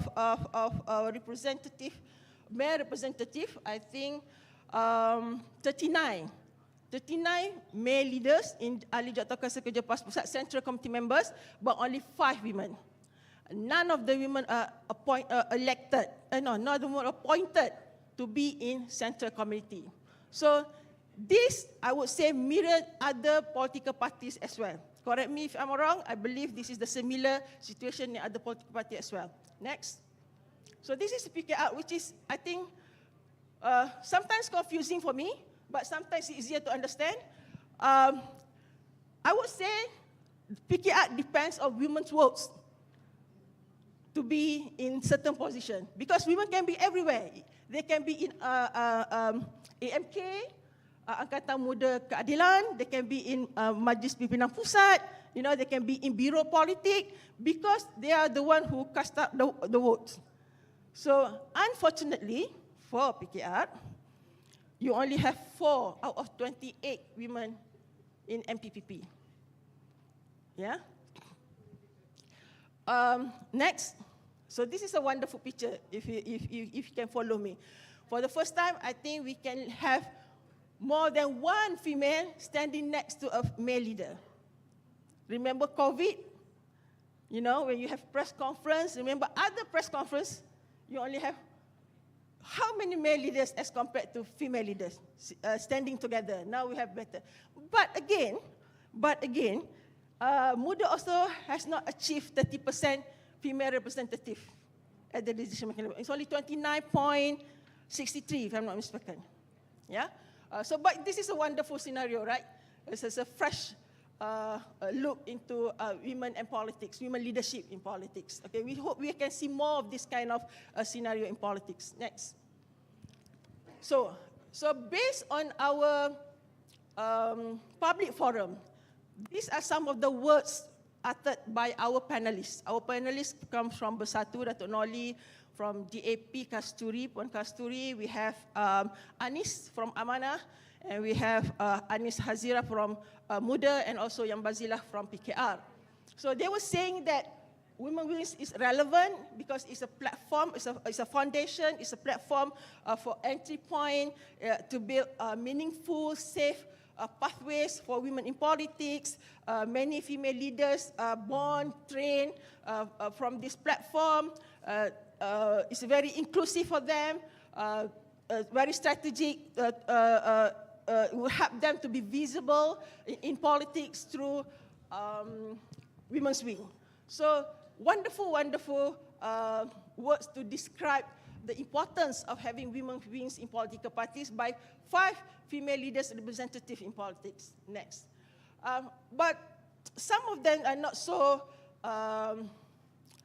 into women's wing.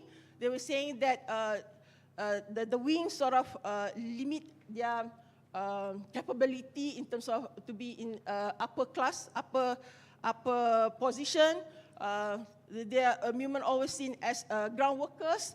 The systematic barriers in which constrain women to be at a certain place only. You cannot reach out to be at a different level in the party. Okay, next. So I'm sharing with you the importance, some of the narrative by YB Hajah Siti Zailah. She said despite her prior experience as a student leader, she was required to start anew within the party's women's wing. This is the process that women have to go through under political parties like PAS, UMNO. Bersatu not so because it's a kind of new party. I think PAS and UMNO, most of them, they have to start from the beginning, from the background, at the grassroots. She said she had to be the tukang hampatika, tukang letak microphone, tukang buka pintu, tukang buat IT, you know. So these are the roles that she has to play, even though she is a leader at the university. Next. So this is other narrative by our other speakers, our panelists. She said, the wing was created because it was needed to handle an important but overlooked aspect of election, which is the digital front. This is where the reason why Puteri UMNO was formed. I think, was it 2001? Yeah? Yes, 2001, Puteri UMNO. So they have a clear vision and mission why they established Puteri UMNO, who are their target groups and whatnot. So because I was the leader of the wing, I was given the opportunity to be a candidate for 3 terms. Okay? So for her, Women Wing is not merely a symbolic structure, but a functional and strategic tool, one that created real opportunities for women. Yeah? So she was saying that when we have a wing, we have the opportunity to lift ourselves up, because in my view, within the party, there are many obstacles: historical, patriarchal society, cultural barriers, and male domination. So without this wing, she believes, it's not that we are not given opportunities at all, but actually gain those opportunities become even harder. So without the wing, she said, she might not get the opportunity to be a candidate, to be seen by male leaders. Next. So this is another panelist. She said, I'm proud of the development of the Young Women's Wing because I'm also one of the co-chair for the development of the Young Women's Wing, which we call YABhg. And my own experience in Muslimat PAS, I was given the opportunity to contest in PAS at the age of 25 years. At that time, I think in 2013. Yeah, 2013, yeah? It was very rare to have a 25 years old female candidate, yeah? So later, I was 30 years old to compete for the first time for the parliament. So that's a woman's achievement in the Amanah itself. So she was saying that through Women's Wing, she also managed to secure, or not to secure, to be visible and to be selected as a candidate for the elections. Next. Okay. However, for Muda, okay, Muda was saying, I started my political journey in Keadilan in 2012. I spent 8 years there, going through Angkatan Muda and later the Women's Wing. But when I joined Muda, there was nothing like that. You're straight into the mainstream. So she said she doesn't have to go through women's wing, gain experience, get to know people. She just go there. She has the capability. She is known. She can do work. She become the leader, the top leaders in Muda. So for her, women's wing sort of constrain her capability, her movement to be seen, for women to be seen in politics. So this is Haini Hazika. She believes that women's wings is not just unnecessary, but in her words also a step backward, because Muda was established or was founded on the principle of equality, where every member, regardless of their age, of their gender, they were given the same access to leadership, the opportunity, and also political participation. So, for her perspective, separating women into a dedicated structure, reinforcing the very majorization of such wings meant to counter. The 1 minute. Oh, time's up. Yeah. Okay, next. So there's another narrative. So I'm gonna skip because of time. Next. So the question is, do we still need women's wing? Do we still need women's wing? I think that's the questions that for some of us to think about. But for me personally, I believe women's wings is very important.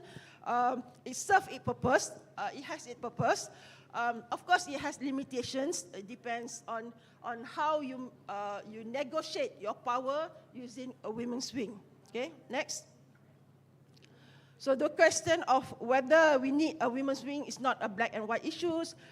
Many factors need to be considered.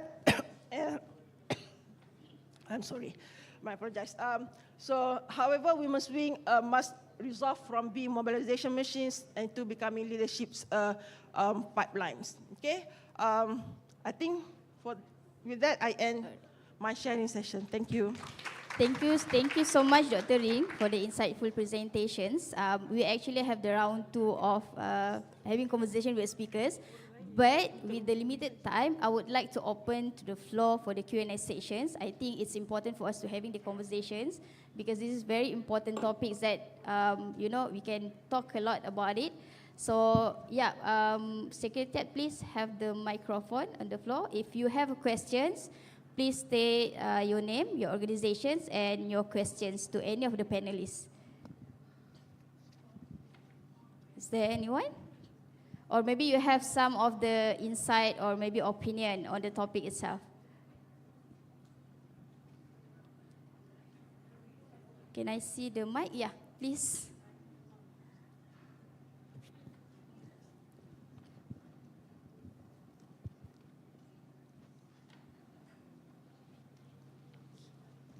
Hi, good afternoon. My name is Anja. I'm a social entrepreneur.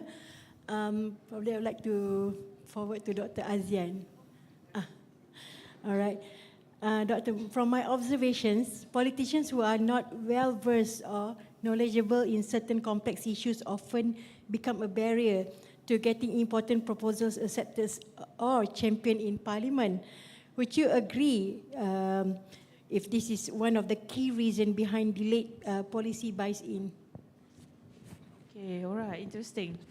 The thing is, this last elections, we have the big numbers of new MPs. So we could see the difference in how they bring themselves during the debates, and also the way they carry themselves in terms of, debating for the bills, for example, or even asking questions or the construct of the questions that they ask, for example.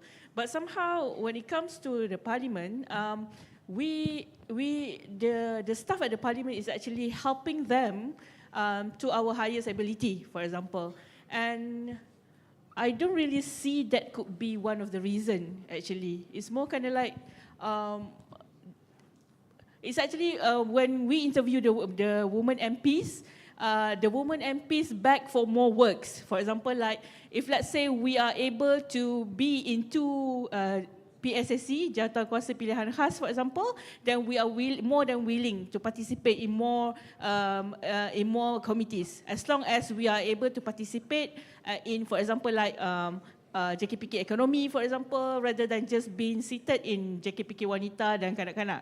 That's one of the examples. And then they also, especially if let's say katakanlah for women MPs, they also really wants to participate with the debate itself, which means to say that they believe that if let's say the speakers do some sort of like giving an extra time for them for the debates and everything, they would gladly happy with that kind of small adjustment when it comes to the practices within the parliament. So I guess if let's say parliament should play a role in order to recognize the woman itself, so that at least this woman, the potential of this woman could be highlighted further rather than just being highlighted on the small matter things like the way they dress, the way they talk, for example. So I guess it's also one of the parliament roles, I believe, to really equip the women's MPs, so that at least we could have more women MPs who are confident itself to bring themselves with the discussion within the parliament's works. Yeah, that's it. Thank you. All right, thank you, Dr. Nur Azian. Yes, please, YB. We also have a questions from our pigeon hall, but let's have YB first. Okay, thank you, our dear panelists, for enlightening points. My question is that one, have we enough allies? And we see that one of the strategies is actually to have the men to be with us. Number two, have we actually impart enough message to the public that what is the importance of getting women involved in politics? What will be the loss of the nation if we don't include women in politics? Do you think we have impart that knowledge? You know, maybe that questions. Yeah. Thank you, YB. The questions too? Any of the speakers? I guess to any of the speakers. Yeah, maybe we can have a feedback. Question number one is male allies. I think that is also something that we need to address. And questions number two, what will be the loss if we don't have enough representations, maybe at all level of decision making? Yeah, Dr. Rin, you wanted to? Yeah, please. If you don't mind, Prof. Okay. So talking about male allies, we did research, funded research by Overseas Development Institute and under Align program. So we interviewed a few male politicians, female politicians, as well activists who are really into politics, women and politics. So we published a report last year, and the finding was like all these male politicians, they are actually support women's agenda. The level of their support is different, basically, as well as their willingness to be known as women supporters also different, also varies, I would say. They are not comfortable to be called feminists. That's understandable, but they tried in their own capacity on how to help to push forward this women agenda, or how to internalize the gender equality practices, norms in their everyday activities with the people and also at home. So I think we do believe that we have male allies, but we also have to be cautious that sometimes our male allies more concerned about their political positions. Let's be honest, okay? Because yeah, no retiree like Prof. Wong mentioned just now, and also whether the issue is well accepted by their constituents. Yeah, if these male figures or male politicians talking about women's agenda in every speeches, you know, so whether the people would really receptive on this idea. But we know that it is important for them to talk about this. Yeah, especially during the debate, for example, in a more formal setting to talk about gender equality. In terms of cultivating awareness, gender awareness. I think many organizations, Kanita included, we've been trying to provide trainings, seminars, you know, to make sure the public's aware the importance of having more female leaders, why we need to have more female leaders, and I believe this is a continuous effort that needs to be done.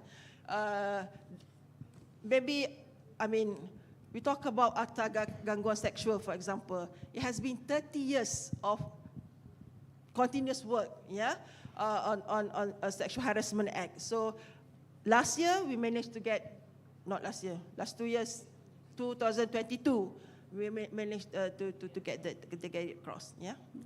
Okay, thank you, Dr. Rin. I think there are a lot of questions in Pigeon Hall, which is Professor Dr. Wan Chin Huat will be answered some of the questions.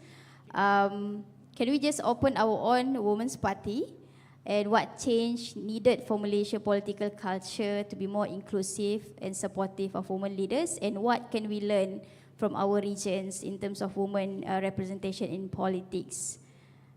Yeah. Now, I think if you look at the question and say, how do we learn from other countries, look at Singapore. Singapore is about 29.67% women. Why? Because they have multi-member constituency. Very simple thing. Over time, it just improved. So there are two solutions. One is that work on the social culture, social norms, culture, and so on. All these things are very important. Question is, how much time do we have? From Beijing until now is 30 years. So the other solution is directly deal with the institution. Because you change the political institution, you change the incentive structure, things has changed. If we have some things like party lists, it's completely possible for you to have a women party to win seats. Because if your constituency is big enough, if you're going to have a closed list PR, you are talking about the entire state as a constituency.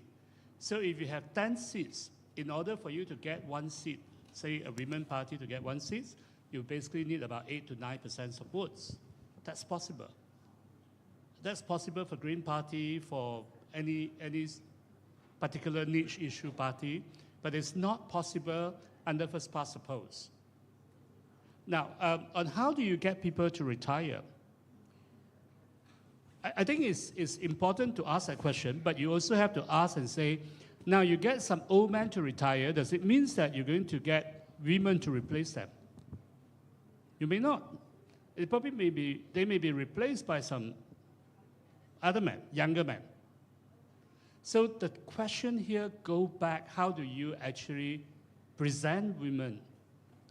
I want to use this analogy. What happened in Terengganu is very interesting. The last time before the first women Adun in Terengganu retired in 1974 when I was 1 year old.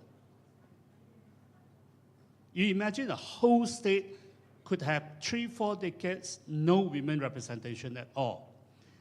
Then in 2003, they set this rule that if you do not have any women, you don't have any non-Muslim, you can appoint up to 4 women or 4 non-Muslim. This was enacted in 2003. It was used 15 years later in 2018. YB Zuraida was appointed. Now, what happened then is like after one term, the next term, they appoint her as a candidate. So you finally get a normal women Adun. My point here is that you need to present women for people to see. So the question now, if you don't get to actually show, you don't get to showcase women talent, it's very easy for you to be shut up. And why is it so? Some people might like to think that because that the male leaders are patriarchic and so on. Let me tell you, a lot of them basically may even support women candidacy, but they're very worried that if they are the one who are forced to be retired, if they're going to be the victim, they're not going to support you, as simple as that. So you need to find a way that you can kick out the weakest male incumbent. Among male politicians, they don't have any core gender solidarity. Male politicians would be very happy to see some weaker male get kicked out. No one care about them. But if you cannot kick out the weakers and still make sure you can replace them, you try to kick out the strongest leader, they will of course block you. So we can work on policy, social norm, political culture, but we can also work on the institution. And that one, I applaud Selangor for having the ambition to introduce TWAS. Because Penang came up with a white paper, but it was killed by internal politics. Thank you. Thank you, Dr. Chin Huat. I'm afraid we have such a limited time. With that, thank you all for the questions, and thank you to all our speakers. To wrap up our discussion today, I think when we talk about women political representations, not only in Malaysia but also in ASEAN, we have lots of progress, but we also have a lot of things needs to be done as well. So I guess learning from our region counterparts is also something that we need to look forward to. So thank you so much to our speakers today. Then I hand it back to our MC. Thank you so much. Thank you very much to Puan Rusni. A round of applause for our panel for session 2. Thank you for the comprehensive sharings and discussions. Let's have a quick group photo, panel 2 session. From historical trends to present day strategies, we've seen how representation, that is key, is not just about numbers, it's about pathways, power, and also purpose. All right. Now, ladies and gentlemen, I know the time is 1 p.m. and yes, it is time for lunch. But before we release you for lunch, we'd like to invite you to explore the vibrant and thought-provoking poster presentation gallery you can see just outside of the hall. The gallery showcases the work of researchers, practitioners, and advocates who are pushing boundaries and reimagining possibilities across 6 powerful themes, which are Theme 1, Policy and Governance for Gender Equality. Theme 2, Violence Against Women in Politics and Leadership.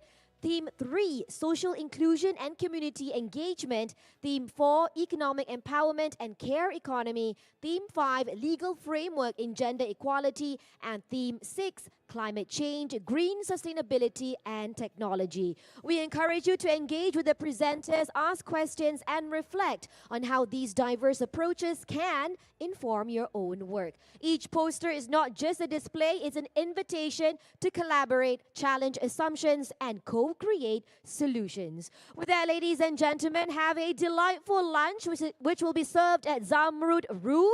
We'll see you back here in the hall at 2:50 p.m. 2:50 p.m. We'll see you back and we shall resume with day 1 of GOF 2025. Thank you, everyone.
All right, a very good afternoon, everyone. I'm sure you had a wonderful lunch. The food, was it good? Is everyone ready to continue with GOF 2025? We will have 15 more minutes before we resume with the next.